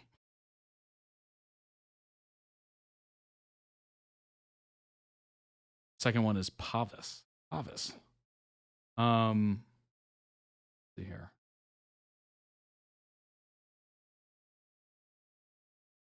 Trivia. Summer balls organized by Lady Lucille Trevelyan are famous across the Free Marches. Many of the important families from the Marches and even the neighboring nations attend them.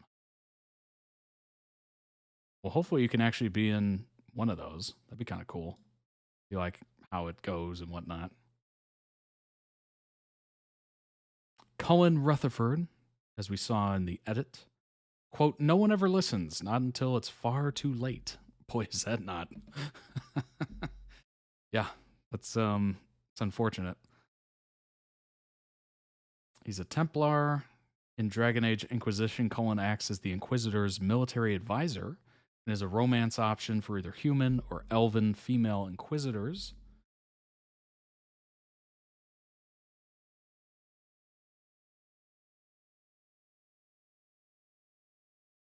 Whatever we were before, we are now the Inquisition. Inquisitor.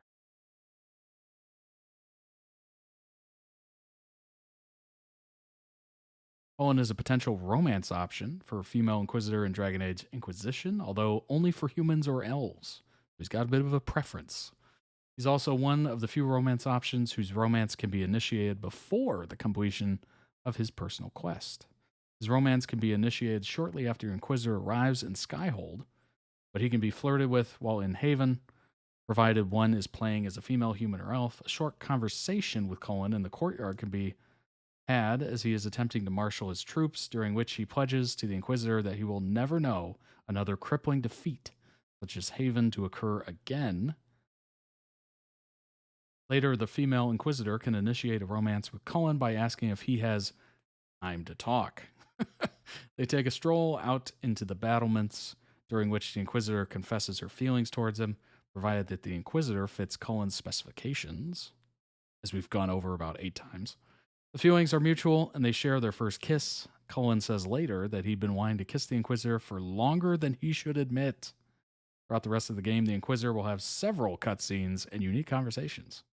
The romance option is selected. You go to the Winter Palace Ball in the game. Nice. He's in games 1, 2, and 3, a minor character, then a side character, and then a romanceable main option. Interesting. So you get to see kind of like the full life of that character. And then you finally get to go after him.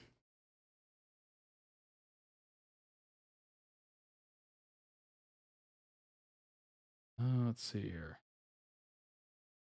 Later on, Cullen will ask the Inquisitor if she'd like to accompany him while dealing with some business. Some business for Eldon. If the Inquisitor accepts, he will take her to a lake. Cullen will tell her that he used to come here as a child and get away from his siblings, and the last time he was here was the day that he left for Templar training. On that day, his brother gave him a lucky coin, which he has kept with him ever since. He will then ask the Inquisitor to indulge him and give the coin to them. The Inquisitor may accept the gift or ask him to keep it. Neither option will affect the romance.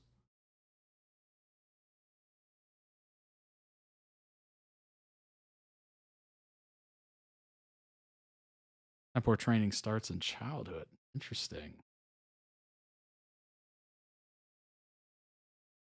Some quotes from Inquisition. Once your sacrifices are made, is there no end? Are you leashed until the day you die, or lyrium takes your mind away? Inquisition with the herald for your lives, for all of us. That sounds like a war chant. Kirkwall's circle fell. Innocent people died in the streets. Can't you see why I want nothing to do with that life? Informal reports. Creating Inquisition footholds outside Skyhold. Strengthen our reputation. People view us as a stabilizing force. We received a number of recruits eager to pledge themselves to our cause. Trivia. Let's see here. Originally, Cullen wasn't a romance option for Dragon Age Inquisition, but according to Mike Laidlaw, BioWare changed his role as a love interest when they extended the game's development by a year, which is such a good idea.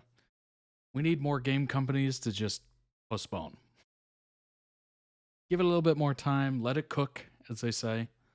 More testing, more beta testing. I'm so vehemently opposed. This is not really related to Dragon Age, but I'm so vehemently opposed to beta testing through gamers and players. Like, so many times. I mean, we've seen it with CD Projekt Red. Certainly, Cyberpunk was an absolute botched launch. It was horrific. They basically gave gamers a broken game. Just tons of bugs, tons of lag, just awful. Instead of just delaying it. Just delay it, test it some more, fix what needs to be fixed, release a bug or a fix without it being available to players, or just, release it to people who are dumb enough to pre-order. Unless you are very familiar with the game, you know how it is, maybe you pre-order. I do not like pre-ordering at all. It's giving money for a game that's not done. So you have no idea how it is. It's like pre-buying a book without any idea of how it's going to be, if it's good. It's like, I don't know. It's just the weirdest thing. It shouldn't be a thing. These game studios should be relying on their sales after people have reviewed them. People decide to buy it, whether they want to buy it. But the idea of giving a game company money beforehand is just crazy to me. What's up, Vagrant? Welcome in, welcome in. Thanks for the follow. Appreciate it. It's just insane to me, pre-ordering. But if you're into that kind of thing, I guess. But yikes. Maybe hold off until you see some reviews. You're not a beta tester exactly. Like buying a book before the author's finished it, right. Even if it's a well-established producer of video games, you never know. You never know. They might rush it. They might try to throw it out without testing it, as CD Projekt Red certainly did. That ruined their reputation. Ruined it. People were so mad at that, at Cyberpunk's release. People were looking forward to it so much. Oh, God. I was looking forward to it. And then hearing the reviews of all the bugs and stuff, and they're like, then they released a timeline of when they would fix it. And I'm like, what are you doing? Like, you could have just held on to that for like another year and just taken care of it. But it is what it is. It is what it is. Let's see. If the imported Origins save is a female mage warden, his Dragon Age 2 codex makes a reference to his feelings for the warden while they are at the Circle Tower. I like the fact that you can take your previous saves and just continue on. That's so cool. That's really neat. I don't know if a lot of games do that. I think I've heard of it once or twice with the previous games that I've played over the years. But yeah, it was very interesting. How's the stream going? Good, I think. It's live, which is good. I gave away a free merch item. It's been completed. We pulled the name earlier in the stream. Shout out to MB. Congratulations. Cullen is mentioned a few times by the characters in the multiplayer mode of Inquisition. The alchemist observes that he, quote, smells like elderflower and oak moss. According to War Table Banter, Cullen styles his hair, although he denies such claims. Cullen ate pickled eggs while he was suffering from lyrium withdrawals. Pickled eggs are commonly known folk remedy Feraldans use for most ailments. Jace, I think you said something. Lyrium powers magic, and Templars take it to be stronger. The detox is nasty for them. Cullen struggles with it in games, and the Inquisitor can order him back on it. Later makes him a total addict according to the post-game info, or support him. Wow. In kicking the habit. That's wild. That is wild.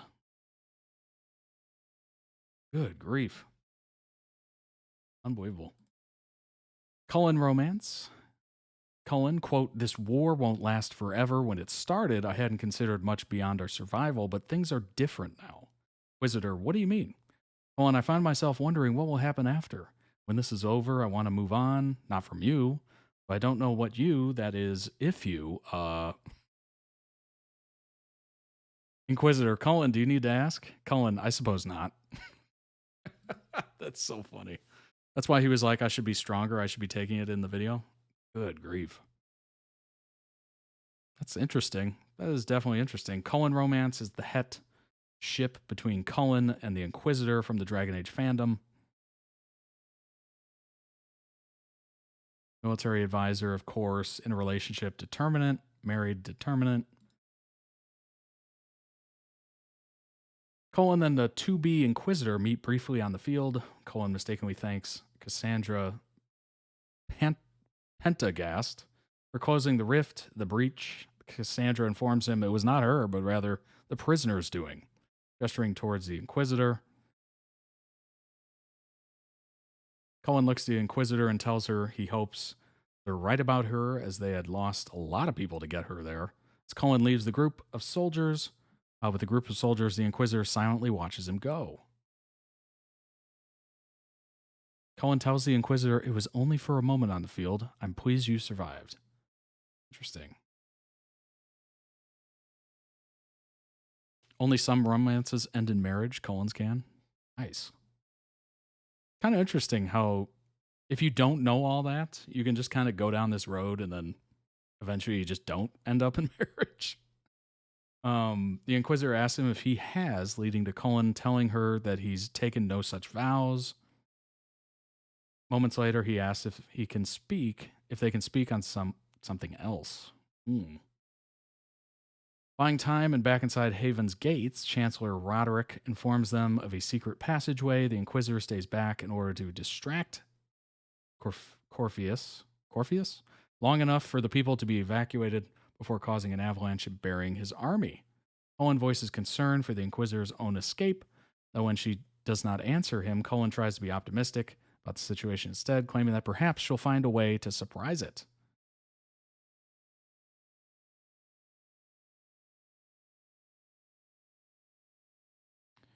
Sometime later, Cullen confesses to the Inquisitor that he's no longer taking lyrium, a mineral-like substance that grants Templars their abilities. He explains to her that he hasn't taken it in months, not since he joined the Inquisition. He has asked Cassandra to watch him, that should his ability to lead be compromised, he'll be relieved from duty. A good way to keep check on it. It's very much like AA and having a sponsor and whatnot. Someone to check in on you, make sure you're not, taking it. Let him win. Cullen, and this one's mine, Inquisitor. It seems luck favored you today. Cullen, so it has. Letting Cullen win. Cheat. Well, I believe this game is mine, Cullen said. Inquisitor, wait, what? Cullen, Dorian cheats at this as well. Cheating and results in Cullen still winning.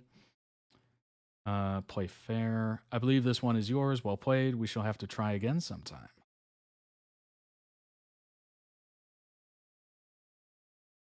I love how there's many different paths the dialogue can take. Pretty amazing. Obviously, it takes a while to record all those different voices. Scripts. Of course, I thought you didn't dance, Inquisitor said. Cullen, for you, I'll try. Inquisitor, I'm not really in the mood for dancing. Cullen, of course. He's like, whew, thank God.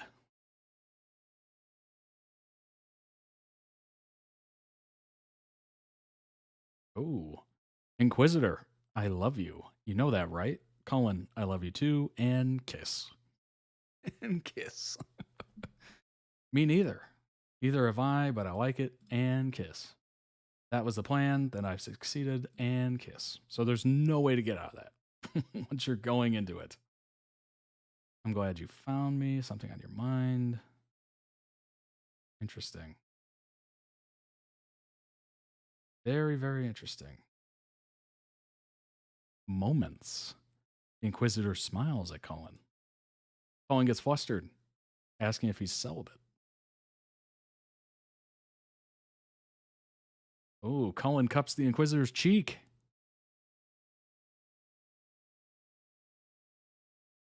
Oh. A little fun time on the desk, apparently.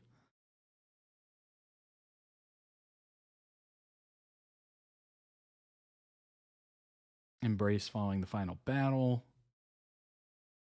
Cullen and Inquisitor watch the sunrise. That's a beautiful way to end it.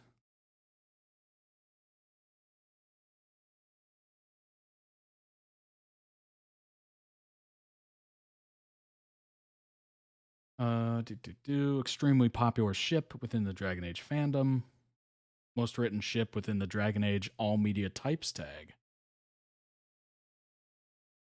That's not surprising. There was a lot of like flowery, bold language in there, and obviously the lovemaking scenes and all that stuff. What happened to this link? There we go. Favorite romance, Cullen Rutherford. We've known Cullen through all 3 games, watched him grow. Dragon Age 2, Cullen is in Kirkwall, working under Knight Commander Meredith. Hawk will talk to Cullen. He has them do a task for him that they couldn't do. Sometime between the events of 2 and Inquisition, Cullen becomes the lead military in Haven. He works alongside Liliana, the spy master, and Josephine, the diplomat. It's the first game where you can actually romance him.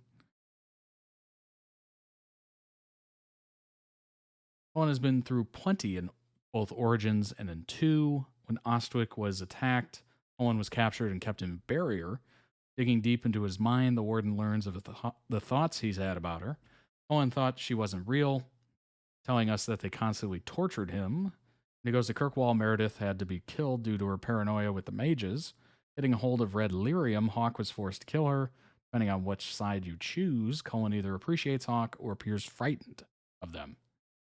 By the time Inquisition comes around, he's haunted by everything that has happened and always has had bad luck with women.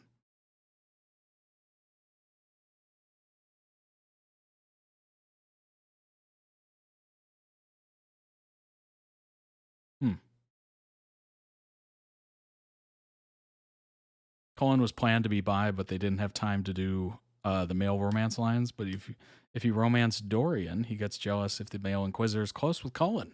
Interesting. Red Lyrium's horrific. My favorite moments. After the Inquisitor finds a well of sorrows, she finds Cullen praying at Andraste's shrine in the garden. He's praying for people who have died, for those who are about to lose, romancing Cullen. I'm pretty sure she's on his prayer list. Cullen knows the Inquisitor has to face Corpheus, and she may simply die. When they hug, Cullen wants to believe that she will survive Corpheus.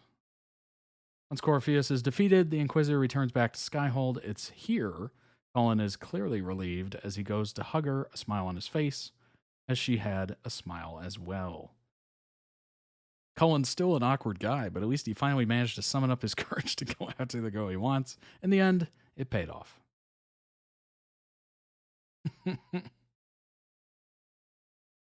Excellent. My gosh, that edit was beautiful. Beautiful. I cannot say that enough. The dialogue is romantic. They even get a dog. Wow. I mean, there you go. What more do you want? What more do you want? That is a lovely romance. Not often seen in games, frankly. It can, the closest thing I can think to it is, I don't know, making a marriage on The Sims, which is nowhere near as, profound and enticing as Dragon Age, apparently. So if you're looking for romance in a game, that's probably the best you're going to get. I don't know of any others that go quite as deep or as quite as heavy. That is a very, well, number one, it's a choice whether you want to do it or not. But if you make the choice, they obviously make it available to make it this really whirlwind, fascinating part of the game, which is just stunning, frankly. Obviously, the writers knew what they were doing. Let's go ahead and jump into the next video. It is Ruby and Liam, their story, from a show called The Darkest Minds, which I have never heard of. So this will be interesting. We'll obviously learn a little bit about it afterwards, try to figure it out. But let's give it away to Ruby and Liam, their story. Did they see you? Who's Ruby? I'm Ruby. Ruby Daly. Did you just come from a camp? Yeah, they broke me out. But I'm green, I'm not a threat. I'm green. Marie? Open the freaking... Am I buffering? What's happening? How? Did they see you? And who's Ruby? That's weird. Very rude. Ruby Daly. Did you just come from a camp? Yeah, they broke me out. But I'm green, I'm not a threat.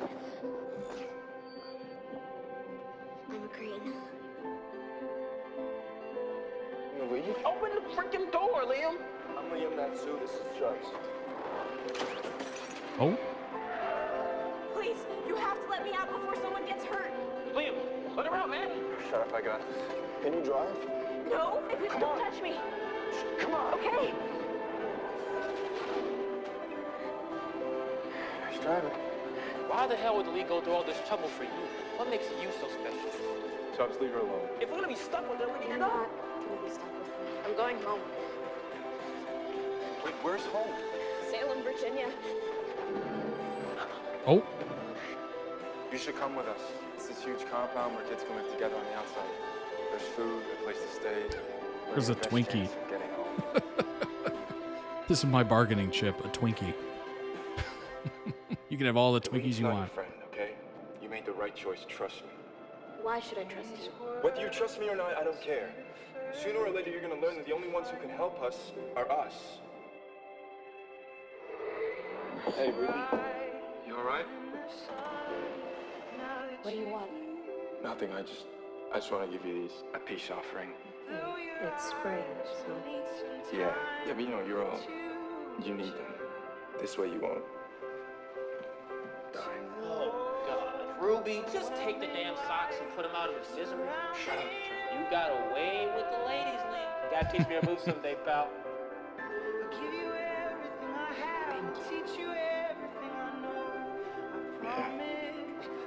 Oh, no, Hey. I feel like I should ask you to promise. So you're saying I have a shot?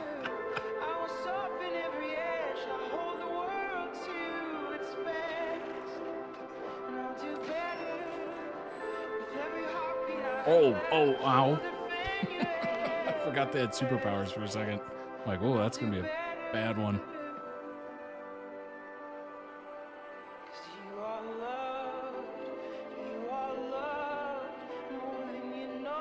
You sure about this?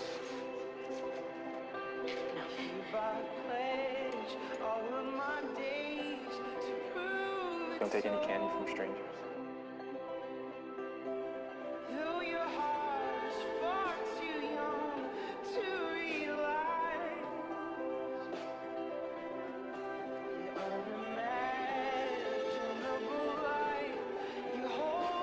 Drop this back there. I don't want it. Why? You're a normal one. Each other.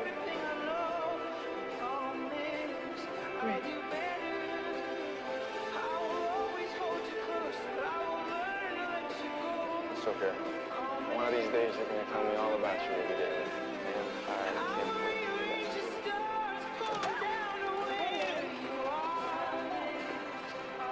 Listen to the lady.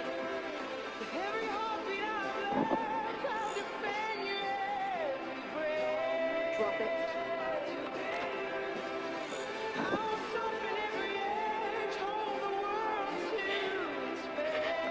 Sometimes all it takes is my skin brushing up against someone else. And the more that I try to pull free, the more damage that I do. Damage? Is that why you didn't want to kiss me? Yeah. Ooh, Gotta go. interesting wrinkle. Unless you want to try and run away again. It's like Rogue from X-Men. Can't do that physical touch. Keep trying to stop this. Come on. Oh my God. Oh, welcome home.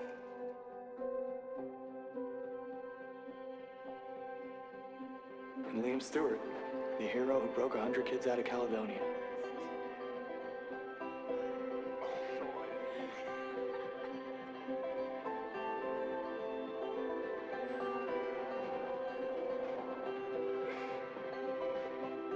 Now that's smooth. That is smooth. Oh my gosh.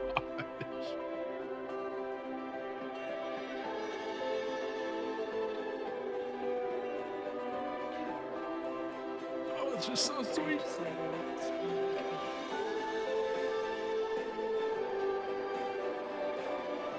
okay. Go. What is happening? Why can't you tell me the truth? Why are you so scared of me? I'm not scared of you. I'm trying not to hurt you. Ruby, I don't care if our skin touches and you know everything about me. I don't want to do to you what I did to my parents. No, I'm never gonna forget you. You can't make that promise, Liam. You can't help me. You're not an orange.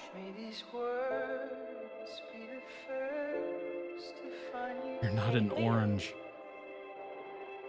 You're a plum. Why are you crying? Please just go away. Will you leave? Why can't you just leave me alone? I don't want you to be alone. Tell me what's going on. Stop. You're not a peach. You're not in the club.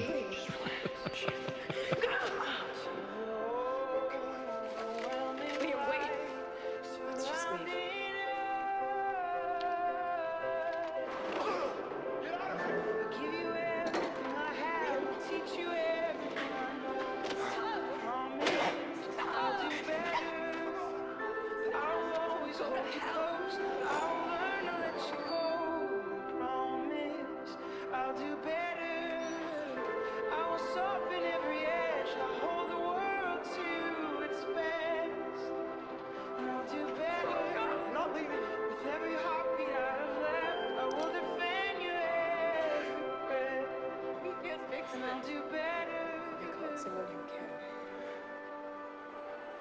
No, Ruby.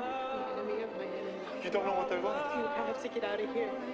The League is coming and they don't trust you. They won't take you back. I'm not leaving. Yeah, absolutely. The, what is the young? Oh, First Class. X-Men First Class. Definitely getting those vibes. Why would he ever leave? You'll be okay. Just can't let them separate us. I'd do it all again if it meant that. The way I see it, you and me, inevitable. What happens next? Oh, God. Oh. Ooh.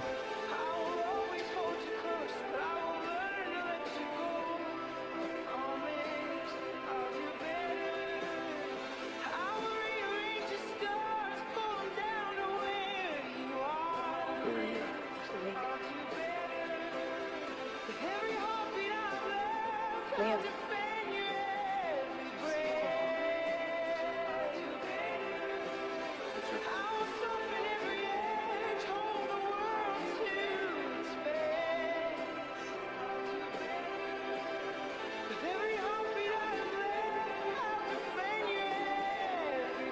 Oh, he kept it.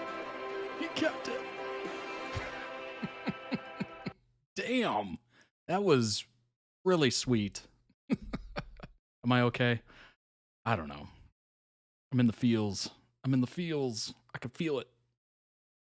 That was very sweet. With all those bruises, I'd be a little worried. Yeah, absolutely. I'm going to throw that a like. I enjoyed that quite a bit. That had 9.4 million views. Link down below in the YouTube, link down below in the YouTube description for the original edit. Go throw it some love. Also check out the channel. That was, wow. I'm never going to forget you. You can't make that promise, Liam. Wow. That was, whew. That was something. Good grief. Just a few views, almost 10 million views.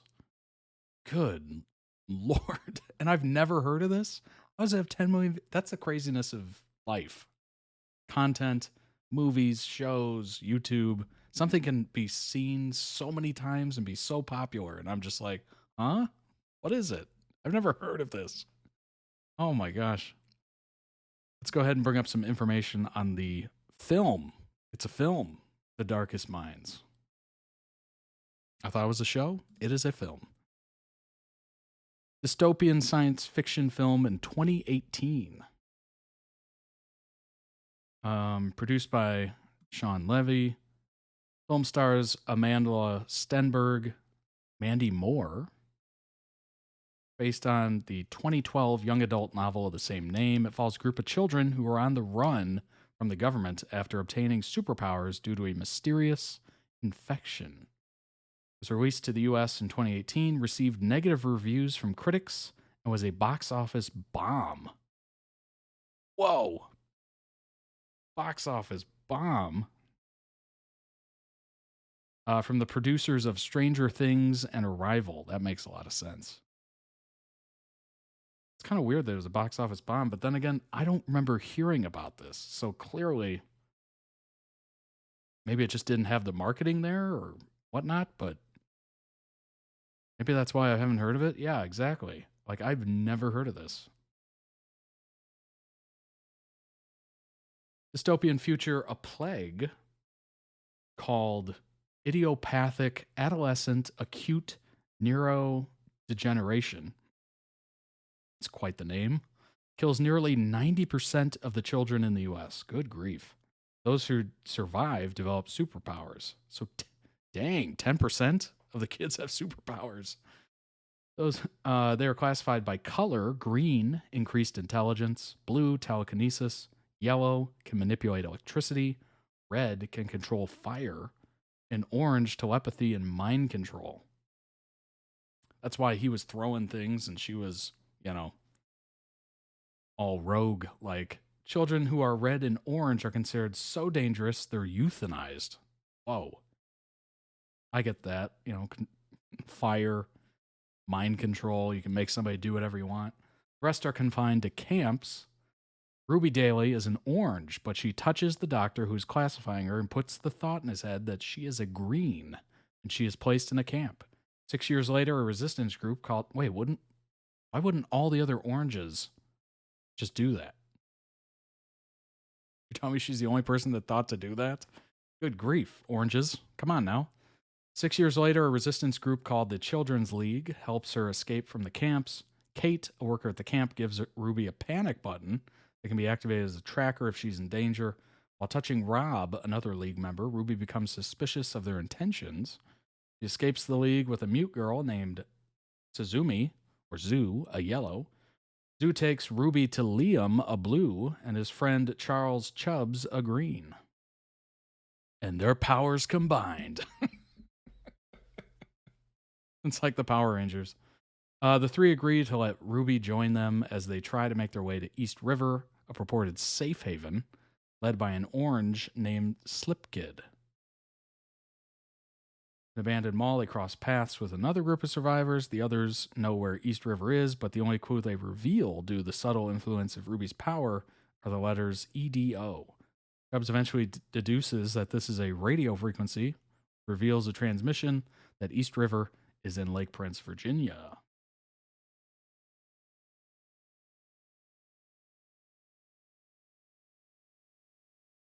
That's got to be a different Mandy Moore, right? No, it is. Same one. Huh. Do I recognize any of these other names? No, I do not. In 2014, they bought the rights.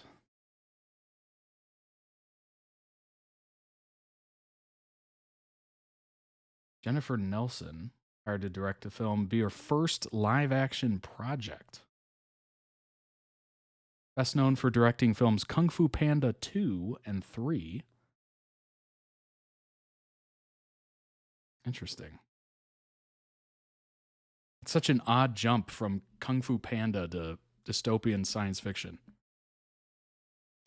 Gwendolyn Christie was in Game of Thrones. Oh, was that... Brienne of Tarth. Okay. Yeah, I definitely recognize her. Filming in Georgia. Box office. Oh boy. Darkest Minds grossed almost $13 million in the US and Canada and $28 million in other territories for a worldwide gross of $41 million against a production budget of $34 million. Ouch. Ouch. Take that production budget, double it for marketing, maybe less than double, because I never heard of it. So they definitely lost a bit of money on it. Yikes. That is not good. Not good. If they didn't spend as much money on it, they probably could have avoided that. But I don't know. I mean, usually back in the day, when they actually released comedy movies to theaters, more often, 150 mil, 180 mil was seen to be like a win. Like they didn't spend that much on it. You know, they did pretty well. So literally just double this and it would have been seen as okay or just fine. But boy, everybody's expected to bring in $1 billion. Go Power Rangers. In the US and Canada, The Darkest Minds was released alongside Christopher Robin. Okay, I remember that. Winnie the Pooh one. Spy Who Dumped Me. Let's just say that was a skip.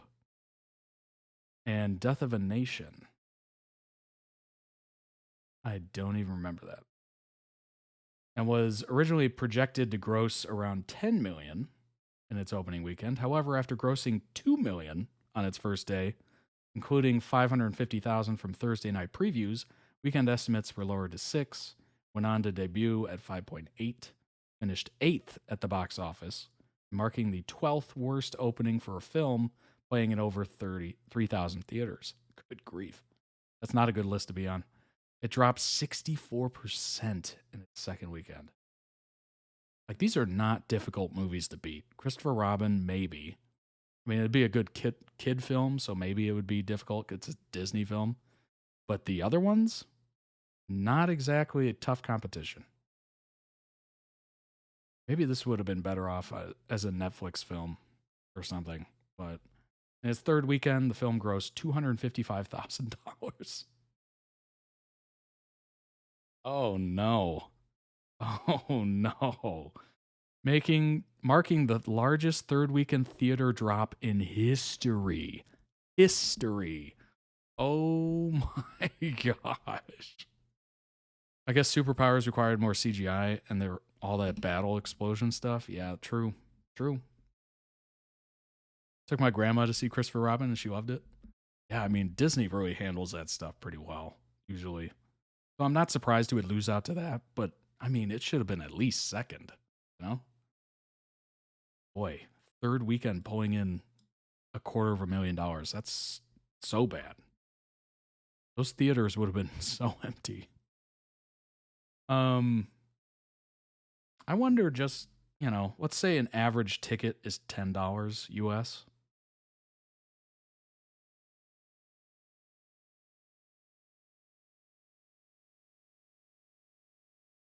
Maybe 25,000 people went.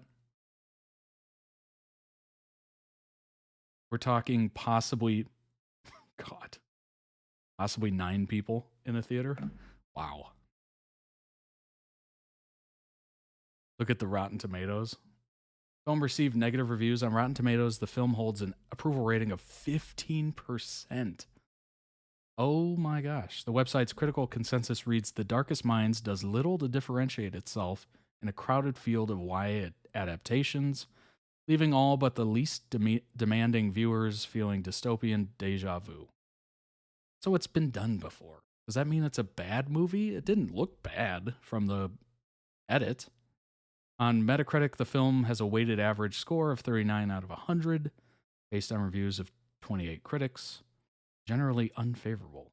Audiences polled at CinemaScore gave the film an average grade of B. That's not bad.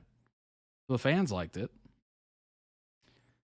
AV Club called the film a formulaic hodgepodge of secondhand plot points and an insult to its target demographic of teen moviegoer.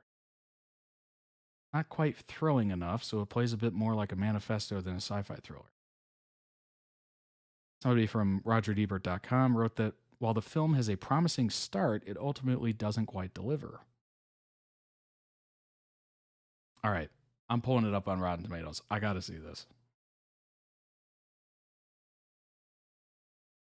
Let's check this out real quick. 15%, good grief. Okay, here we go. Here we go. That's what I'm talking about. That's what I'm talking about. Why is that doing that. There we go. Oof, top critics is worse. 9% of 33 top critics. We'll go with all. So the audience thought it was pretty okay. Pretty okay. And then the critics obviously didn't like it.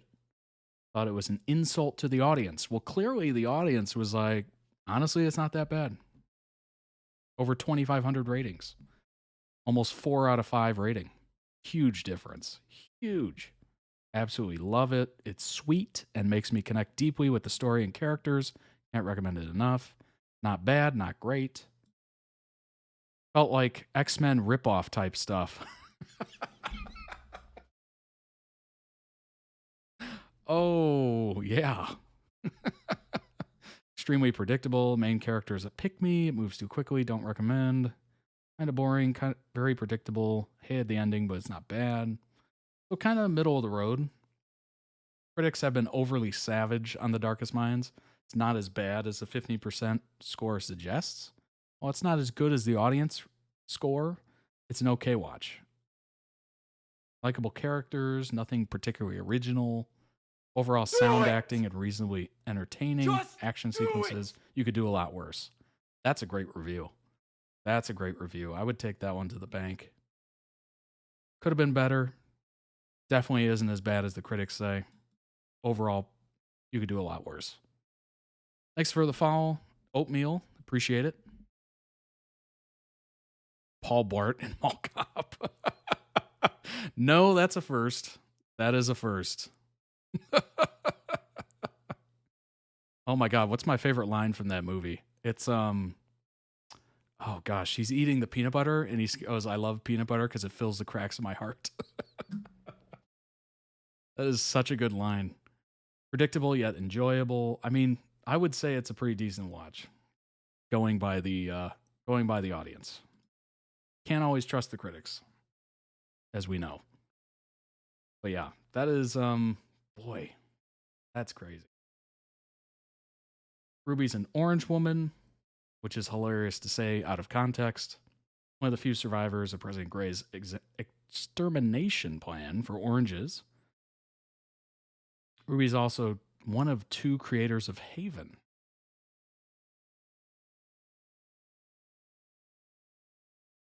Flawed girl and scared of the power she possesses.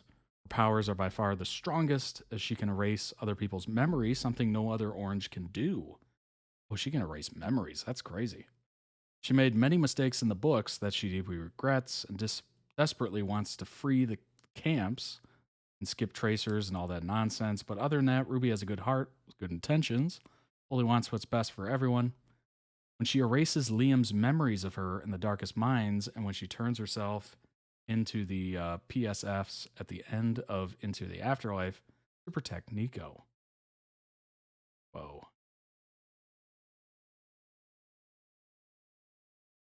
Overall, they had a rocky relationship, but ended up together and in love.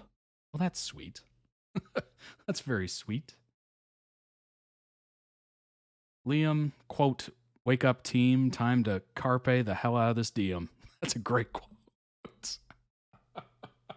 That is a wonderful quote. A blue man, one of the few survivors of the Camp Caledonia, one of the main members in the closing of the rehabilitation camps, and one of the founders of Haven. He's about 17 to 18 in this.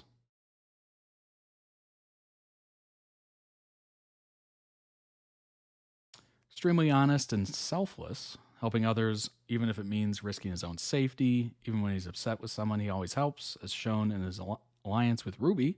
Brave, smart, and a born leader. Definitely in love with Ruby. Plans on having an intimate relationship with her. Caledonia is the original name of Scotland. Ooh. He's shown to be very kind and loving towards her in The Darkest Minds. He worries about her and is flirtatious towards her, even attempting to kiss Ruby. They both show a great deal of consideration, care, and love for each other. That's sweet. Honestly, it sounds like a good story. The edit was beautiful. I get it. Critics are there to, rate a film based on in the context of everything else. And, if it's been done previously, or it kind of feels like an X-Men First Class kind of thing, they're going to rate it lower. But fans seem to like it, you know? It's unfortunate on the wiki they don't mention that. I mean, the closest they add is, you know, fans of the film or audiences gave it a grade B. I think they could go a little bit further and basically say, you know, it got a 71% of Rotten Tomatoes as opposed to the 15% that the critics gave it. Just kind of, you know, balance that out a little bit. Because right now, just reading that, you'd go, oh, this movie sucks. This movie's terrible. But after you dig a little bit deeper, you go, oh, okay, this movie's okay. Not bad. Read a couple of reviews. They say it's not the worst thing ever. They say it's not the best thing ever, but it's good. Critics need to understand sometimes the film just isn't intended for them, but it doesn't mean it's bad. Indeed. This is very true. Clearly, in this case, it's one of those, which happens every so often, you know? Film gets highly rated audiences, and then critics absolutely abhor it. It is what it is. Let's go ahead and jump. That looks like a good film to watch, by the way. I might actually check that out because, I don't know, I was into it. I was very into it. And I want to see just how bad it is, you know, according to these critics. One of those things where it's like, the worse they rate a film, the more I'm interested in checking it out. Which is probably not the way you're supposed to take it. But for me, it's like, how bad is it really? You know? Is it really that bad? Or are they just saying it's that? Discord has 168 members. Awesome. Join today if you haven't. Appreciate everyone being in there. It's a great place to be. Lots of friendly people. Let's go ahead and bring up the next video and last video of the day. It is Stray Kids Love Languages. Everyone loves a trash watch from time to time. Indeed. Indeed. All right, let's hop in. I'm going to actually change this video a little bit because I'm assuming there's going to be closed captioning. Go ahead and do that. Stray Kids summons me, indeed. What's up, ADDButterfly? You made it. All right. That should be a better resolution or size.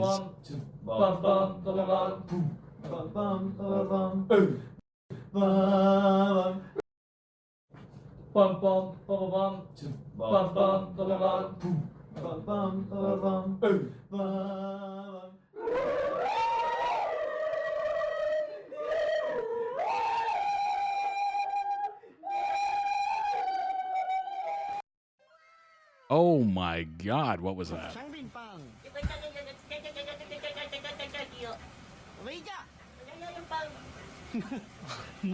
I am so glad I turned down that audio just a little bit.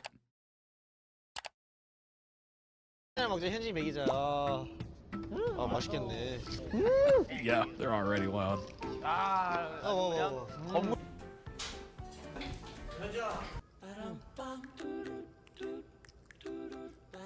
자, 그러면 빵을 플레이팅 해볼까 우리? Uh-oh. 상민이야, 나 초고추장. 더. Can I even do this? It's gonna be so bad. 오케이. 자, 그러면 이게 빨리 하고 먹으러 갈게요. 예. Hold on. Let's bring it back. 맛있겠네. Chaotic Stray Kids.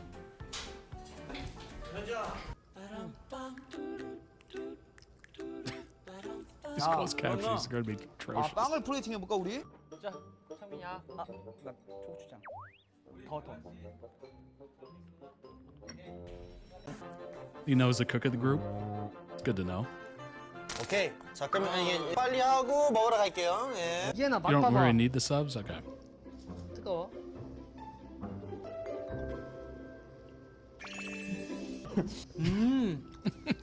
It's the face of approval.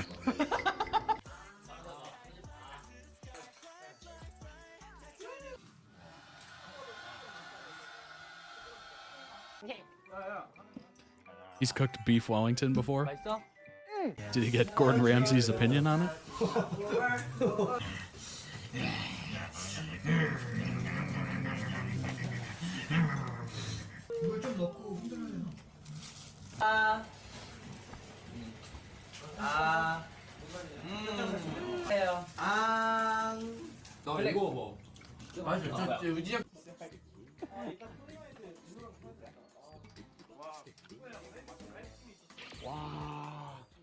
한 입만 먹고 너가 맛없다고 해줘. 맛없다고 해줘. 맛없다고 해줘. 맛없다고 해줘. 맛없다고 해줘. 맛없다고 해줘. 맛없다.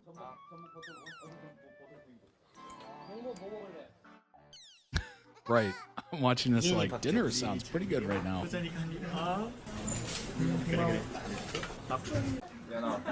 One bite. Oh, pizza. I had pizza last night. It was delicious.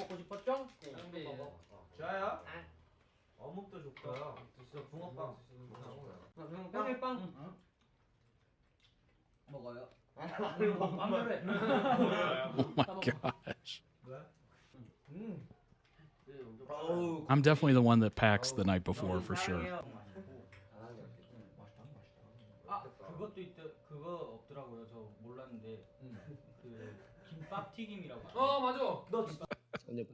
I love how it passes from one to the other, and it's just like no, no, no. There's eventually going to be one that just like ah. 이거 이빨 안 깨 조심해 먹어라. I mean, fighting technically is physical.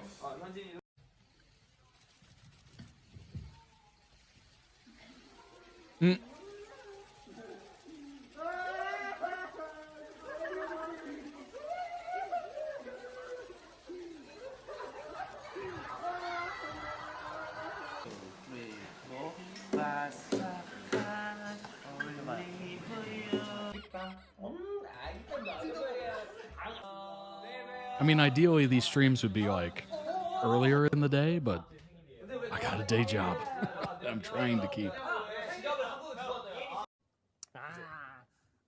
대기송이야? 아니면 바다코끼리송이야?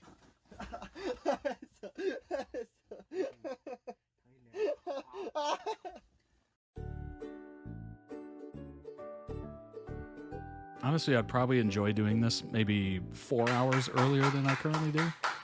Just be a little easier for everybody to join in and watch. Plus, I'd be able to get it up same day easily. Time zone's got a time zone, indeed. Indeed.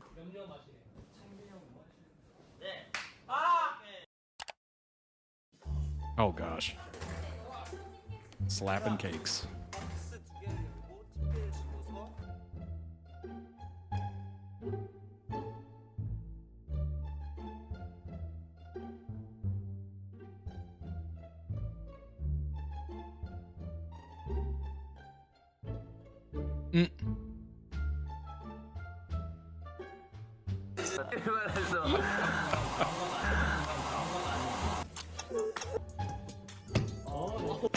그냥 기본 배경.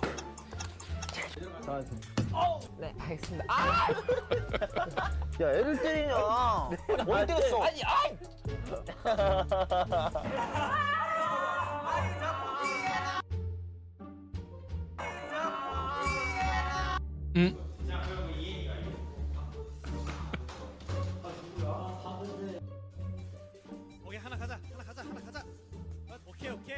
All right, that's repeated. That's repeated. It's not a one-off.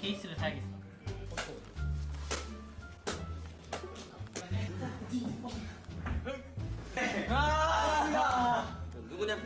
용구야. 가보자. 이것들아. 아파. 하나, 둘, 셋.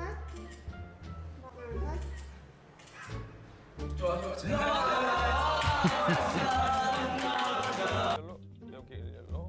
아직 덜 붙였나요? 됐어. 잡고 릴렉스. 됐어. 잡고 릴렉스. 보여줘. 오케이. Searching. 아! Oh, that's funny. 누군가 내 엉덩이를 때리고 튀었어. 그건 바로 이리농.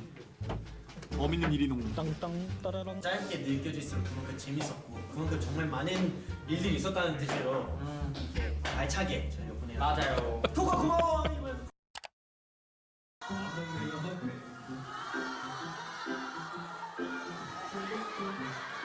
Oh.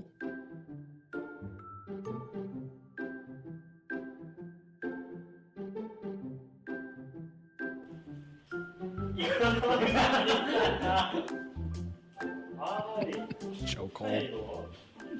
아, 이거 어떻게? 앞을 보면 여기 내 얼굴이 안 나와.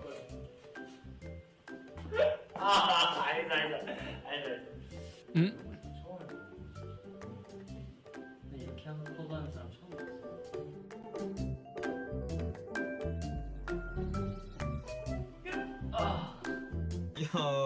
형도 만 18세고 나도 저번에 브이라이브에서 그렇게 혼나더니 아직 정신을 못 차렸구나 니가.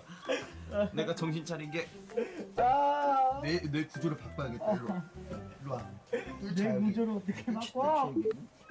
구구구구구구구구 비둘기 구구구구구구구구구.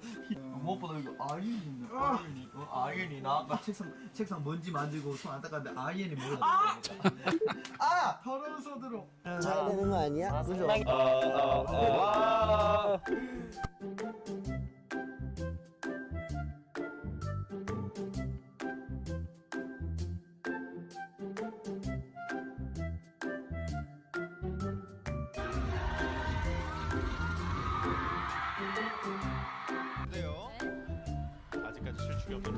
What?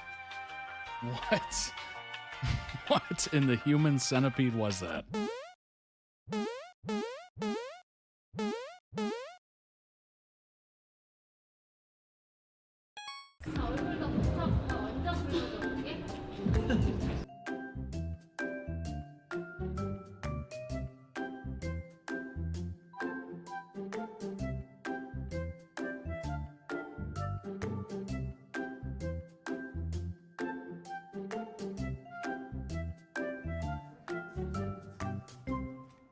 Please don't mention that awful movie. Oh, God. It was a terrible movie.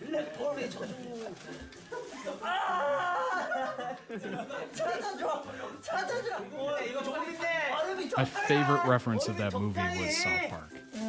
And the human centipede.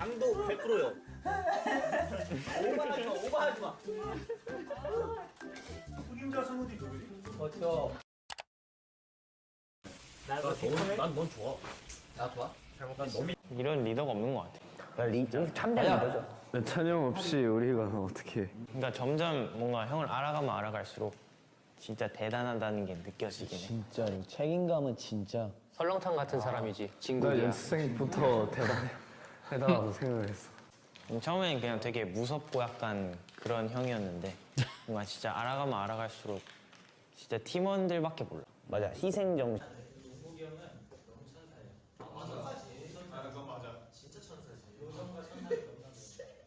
봐봐요, 저 몸짓 천사잖아. 나 여기서 1년 뒤 캠 계속 찍고 있을게요.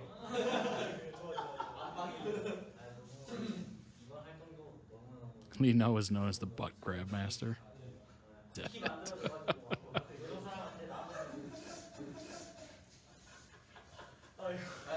Right, I didn't think they would actually be like heartfelt. It just seems like they're always in that kind of jokey mood.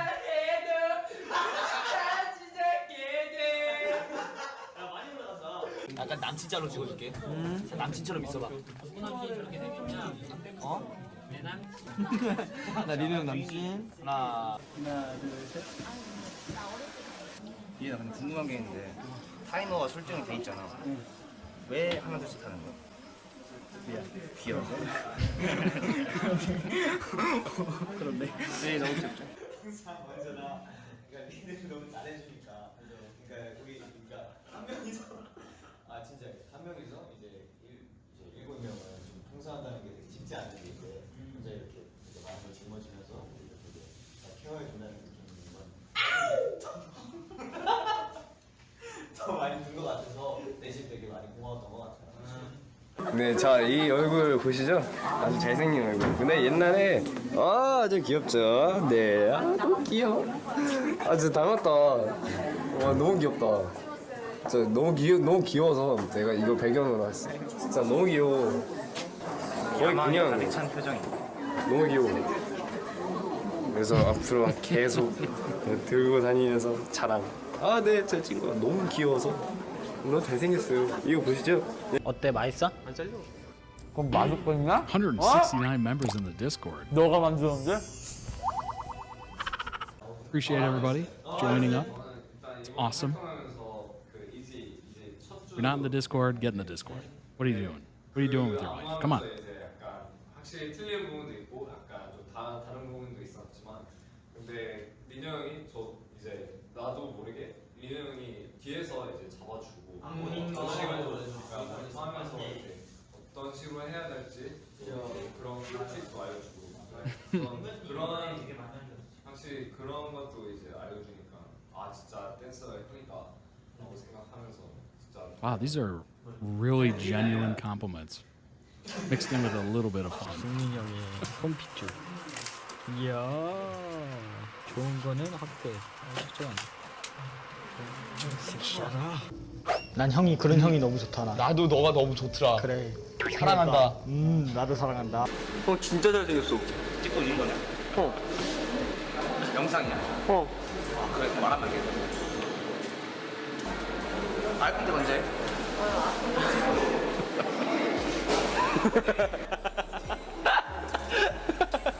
근데 진짜 잘생겼어. 잘 하고 있어? Leo gets shy when they compliment him. That's funny. 연희 씨 노른자 터뜨렸어요? 잘했어요. 연희 아주 그냥 빵 만들게 그거 있네. Right, he's pretty outwardly grabbing butts, but as soon as you compliment him, 찬이 형도 pulls 찬이 형 back. 지금 전화 오고 있어요. 받아볼까요? Hey 찬이 형. Hello? Hey. Yeah, that was some good singing. Really? Yeah, that's good. Oh, I thought it was terrible. No, it was good. It was good? Yeah. Were you watching? Yeah.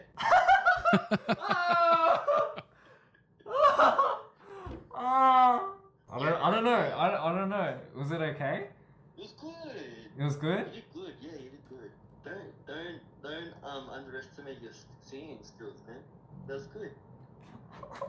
Oh, that is lovely. Thank you. Because I knew you'd be very like sensitive about your singing, so I thought maybe I show a little bit of support. Thank you. Oh my god. That was adorable.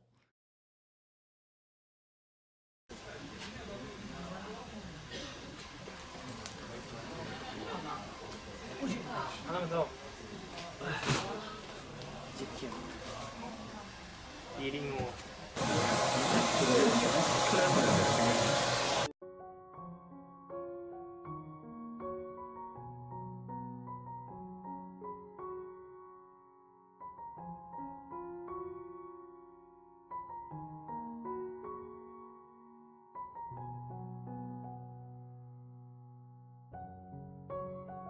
영모가 fun fact is free cats and fans love to call him a cat. Okay. That's a lot of cats. 야, 민호 형 열심히 하네. 맞아. 아주 그냥 복근 생기겠어? 치려고 하는 거야? 민호 형까지 복근 생기면 팀 내 복근 없는 사람이 네, 보고 나면 마라탕 한 사발 한 것 같은 느낌이 들지 않을까 싶습니다. 중독되는 무대를 준비했으니 Seem extremely close, obviously. 많은 선물해 주고 싶어요. And they have genuine connections, which is something, you know, I think we're all looking for, of course, in friendships and whatnot. 나 창빈이 형. 나 창빈이 형. 왜?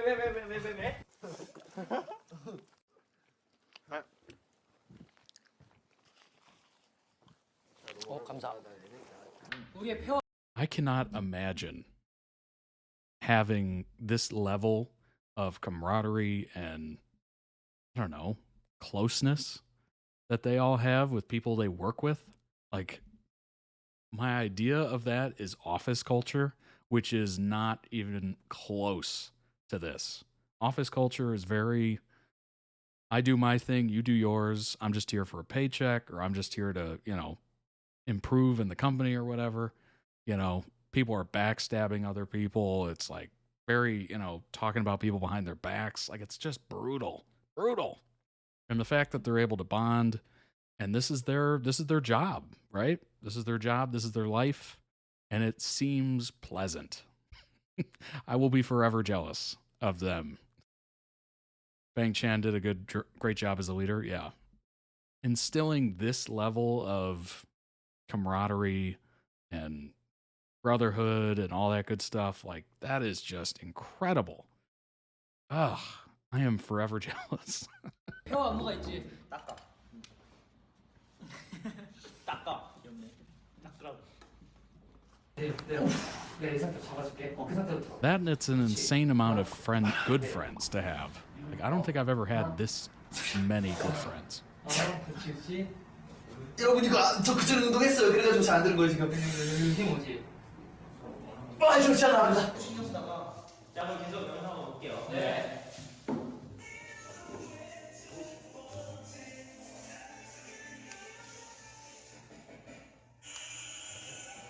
좋다. 이게 정말 신기했던 게 있어요. 뭐요? 반은 흰색이고 반은 파란색이고. 되게 신기했어요. 이해나 너 진짜 알잖아. 오 이게. 그래 뒤로. 오. 볼게요. 그럼 이때 반반이네. 그래. 어떻게 이거지? 이게 또 저희가 의도를 했잖아요. 왜? 의도했지 않으니까. 왜 그냥? 이 의문의 동작 뭐죠? 그거요? 옛날에 샴미가 했을 때. Oh, that was a nice moment.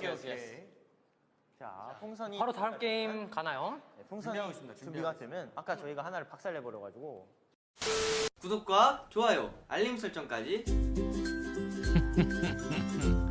Oh, I am forever jealous of that work-life balance right there. I mean, you get to hang out with your friends, you work with them. That is like the ultimate. You know, I see like creator groups or whatever, or even going way back to like content houses and whatnot. I look at those and I go, number one, I hope they're close. They're actually close. If they're not, then it's just fake and gross. But if they're actually close and friendly and all that good stuff, I am forever jealous of that. Getting out of the corporate world and, you know, backstabby, you know, people kind of keep to themselves, those gross, like, forced hanging out sessions of like potlucks and all that stuff. It's so gross. It's just so genuine. Indeed. Yeah, you can tell. You can tell just by watching them. I mean, being that close, I mean, number one, you're slapping booty like constantly. You're not doing that in the workplace. Like, that's one quick trip to HR and then you're gone.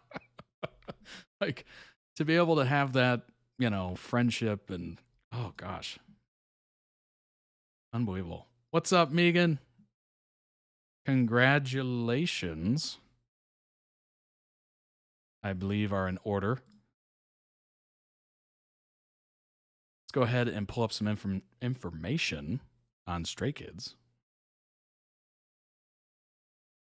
I'm pretty sure you're the MB that I rolled. Yes, just to put a fine point on it. Congratulations. That was the earlier spin, if you will. It almost went to Amos. So close. It just went over that line. I'm like, oh my gosh. It was very close.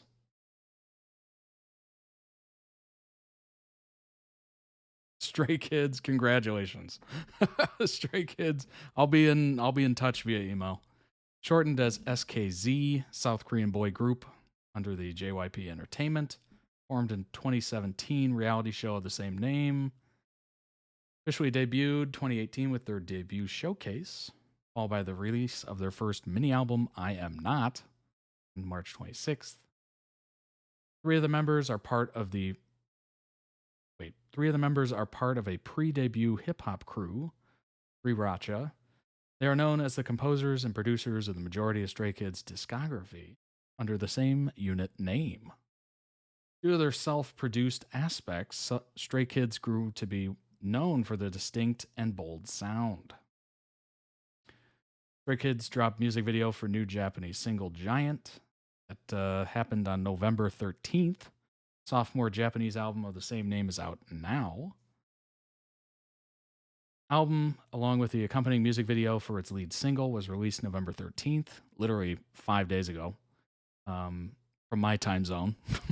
The record features a total of 10 tracks, including new original Japanese tracks such as Cyan and Christmas Love, which is timely, I'd say, alongside previously released singles such as Wide Night and Falling Night. In the video for Giant, Stray Kids are seen in an underground complex where the members are using the soil around them to build what looks like an upscaled ant farm, and also seen holding bejeweled eggs, which they collect and gather to complete their base. Let's see if we can kind of scrub through. Okay.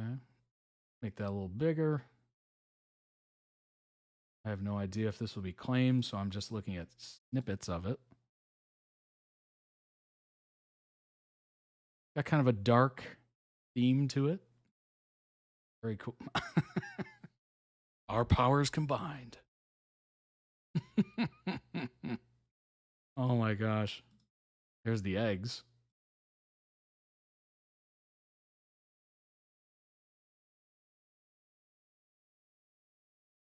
Very cool.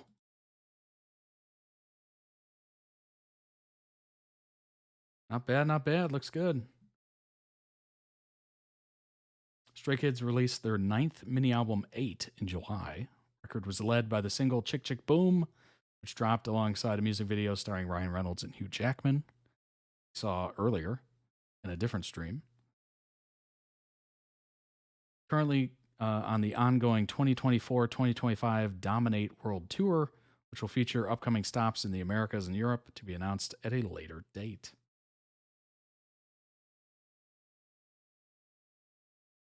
Let's see. All right, let's see here. Where are they coming? Seattle, San Francisco, LA, Arlington, Atlanta, Orlando, New York, Citi Field. That's is that where the Mets play? I can't remember. Washington D.C., Wrigley Field, Chicago Cubs, Toronto. Cool. Like they end in Paris. That is an interesting world tour. Very cool. Pink Rain Jacket. Nice.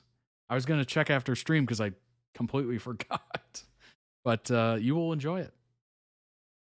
You will enjoy it indeed. That is Champion branded as well. 9th album 8.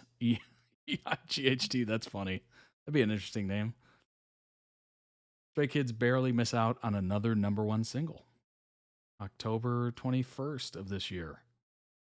Released their new album Giant, which will see them perform in English, Korean, and Japanese. One of their 2 brand new cuts debuts on a single Billboard chart in America this week. The track nearly brings the South Korean favorites back to the top of a ranking they know very well, but it misses out on ruling just by 1 frame.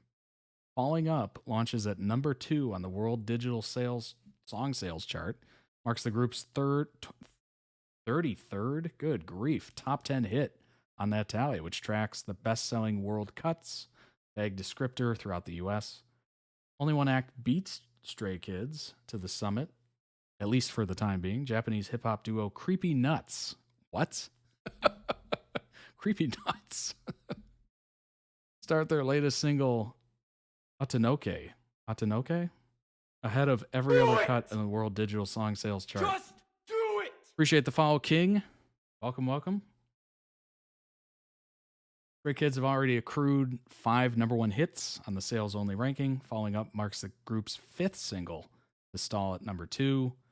Means they nearly claim twice as many leaders. Wow, that is incredible. Stray Kids live in London. Thunderous show, epic proportions. I think we read this last time with this interesting author. Oh my gosh. It just gets very like whimsical at any given moment.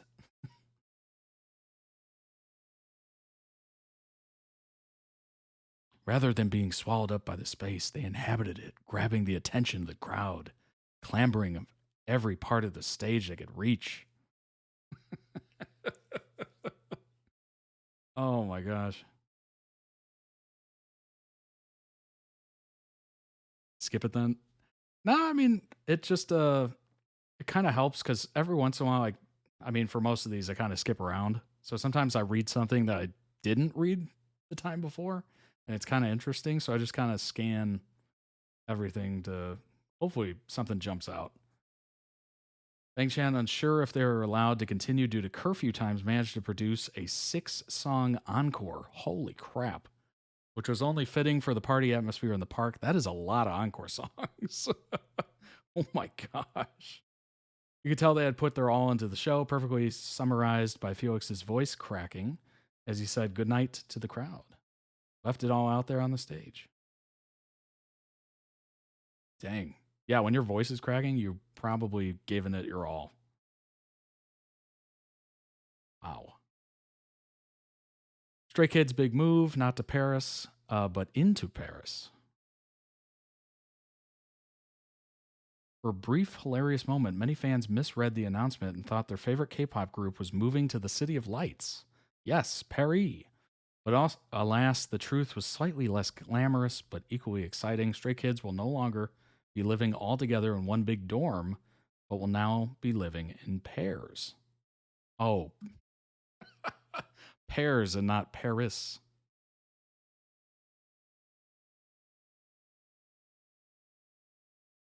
I think they might be an AO3 writer. That's funny. That's funny, V. Old setup, one big happy and chaotic family. Originally, Stray Kids lived together in one large dormitory. This setup, though cozy and fun, often led to the typical chaos you'd expect from a house full of energetic idols. Imagine 8 guys sharing one kitchen, oh God. I don't even want to think about that. Obviously, they had cleaners and stuff. The boys have shared numerous stories over the years about late night snack raids, spontaneous dance battles in the living room, and the never-ending quest to keep the place clean. Yeah, exactly. That's exactly what I was getting at. There's a place of camaraderie, laughter, and the occasional squabble over the TV remote or who used the last of the shampoo. 22, they split into 2 dorms.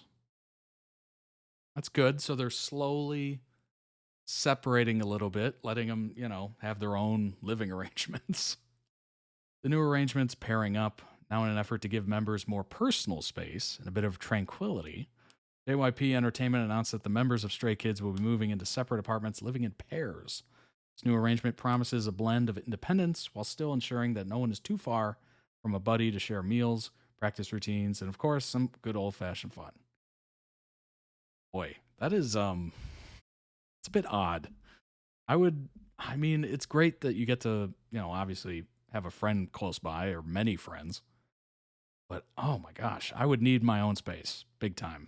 Like, give me my own apartment, which can be next to everybody. Like, you can just fill a whole floor or 2 floors with all the different members. But, dang, give me my own space. We're earning enough money. Come on now. They didn't have cleaners. They were their own cleaners. Oh my gosh. Please don't say one bathroom with all their beauty needs. That's a good point. He's one of the primary producers and leaders of the group, Bang Chan and Jongin. I'm assuming Bang Chan will be paired with Jongin, our favorite Maknae. These two are known for their strong friendship. I imagine times in this apartment will be relaxed and organized. Yeah, I'm assuming that would be very chill. Minho and Jisung. Of course, Min-sung are sharing together. I can't imagine them sharing with anyone else. Minho and Jisung share the closest and most famous bond within Stray Kids.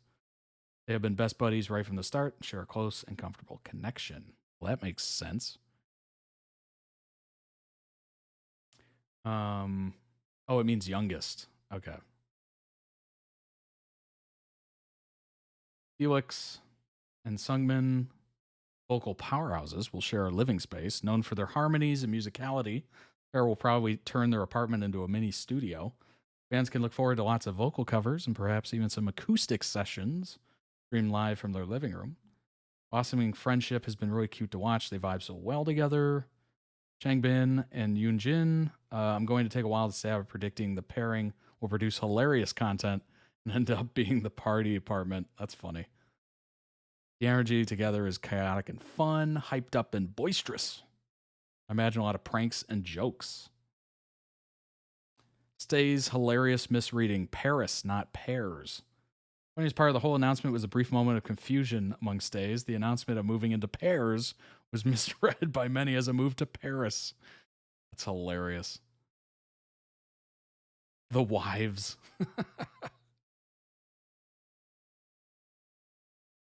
New chapter for Stray Kids. Though they aren't heading to Paris, this new living arrangement marks an exciting new chapter.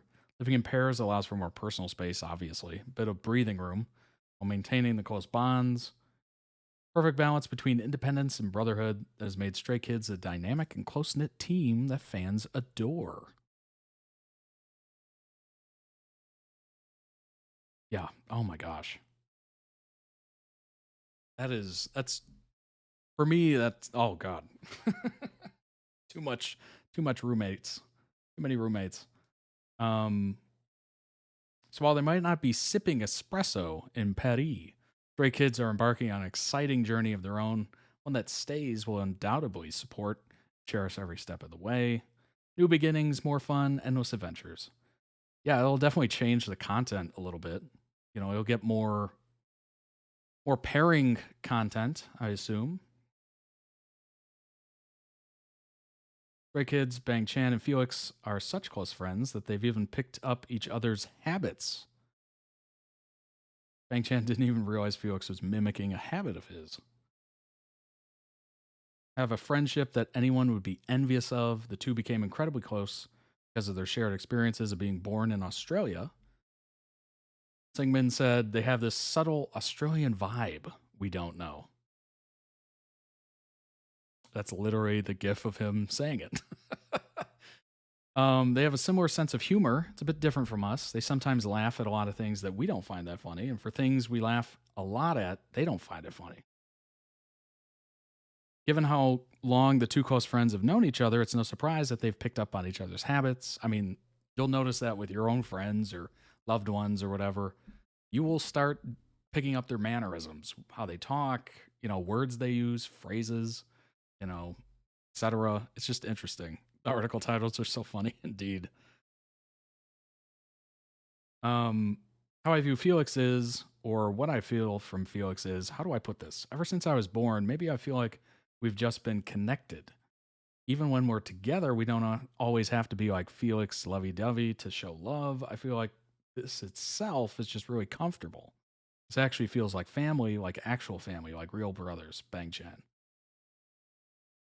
So Bang Chan asks Felix if he's picked up any of his habits over the years since they've spent so much time together. Bang Chan, do you have any habits you maybe got for me? After briefly thinking, Felix realizes that in fact he does have one.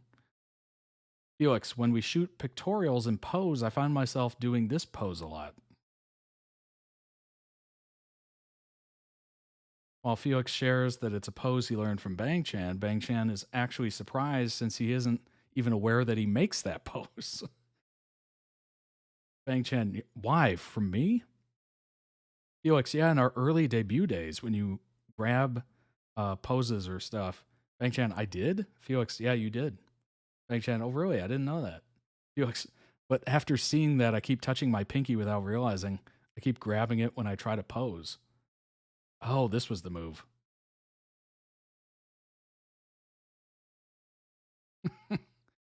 Even though Felix has also adopted this habit, he too doesn't usually realize he's doing it in the moment. Now I do this gesture without even realizing it. That's funny. But Felix isn't the only one who subconsciously picked up a habit from his friend. Bang Chan also reveals that he also picked up one of Felix's habits, touching your ears. While touching your ears is an absent-minded gesture, Bang Chan shares that he never did it before he started mimicking Felix. I didn't do this before. I don't think I ever did this, but I don't know, after just being with you, ... But ironically, Felix reveals that touching his ears wasn't even something he used to do. In fact, he learned the habit from another member, IN. That's ridiculous. That's amazing. Aussie, Aussie, Aussie, oi, oi, oi. So Bang Chan jokes that it means he must have picked it up from IN too. Felix can't help but think that the members' unintentional influence over each other is cool. It's all connected. That's cool. Yeah, I mean, more time you spend with somebody, the more you're going to pick up, right? So it makes sense that they would pick up a lot of different habits. That is interesting. Very interesting. It's contagious indeed. Oh my gosh. All right, everybody. I believe that is it for the stream for Monday, at least. We'll be back Friday, as always.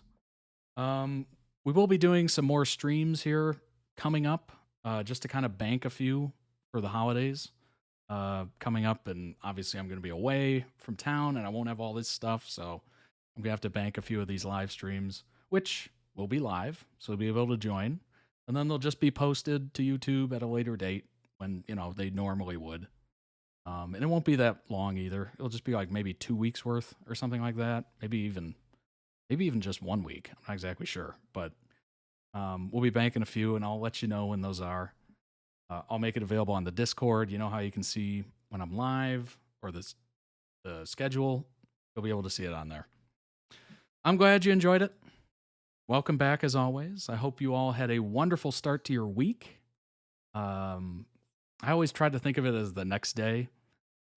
So whenever Monday's workday ends or school day or whatever applies to you, I immediately think it's the next day. It just kind of helps the week go a little bit faster. Just like a little psychological thing. Yeah, I'm 2 weeks without Todd. No, it'll still be, it'll still be uploaded to YouTube. So technically I'll be there. But, and of course I also have Discord, so not completely gone. But yeah, about 2 weeks worth will be banked. I appreciate everybody hanging out. I hope you had a good time.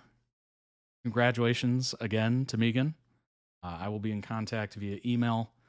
Make sure your pink rain jacket gets delivered, hopefully, before the holidays. I'm going to, wish for that, and hopefully it comes true. Next stream, you'll be in California. That'll be awesome, Jace. Excellent weather out there, always. Part of the joy of living out there. Hope everyone has a good week indeed. Hope you do as well, Andy. Oh yeah, I should probably go through what I usually do. Follow the Twitch if you haven't already. Sub to the YouTube channel if you haven't already. I appreciate everyone that has. We're very close to 13,000 subscriptions or subscribers, which is awesome. So cool. I appreciate each and every one of you for even thinking to hit the button, giving me any of your time. I appreciate it. It's always awesome. Join the Discord. Lots of great people in there. We had a few join during stream, which is super cool. Super cool. Check out the merch, ships worldwide, 15% discount for all website members. And yeah, I hope you have a wonderful week. A wonderful, wonderful, wonderful week. And I will see you all on Friday for yet another reaction stream. Take care of yourselves. Have a good school week, work week, whatever it is that you're doing. And take care. Bye-bye, everybody.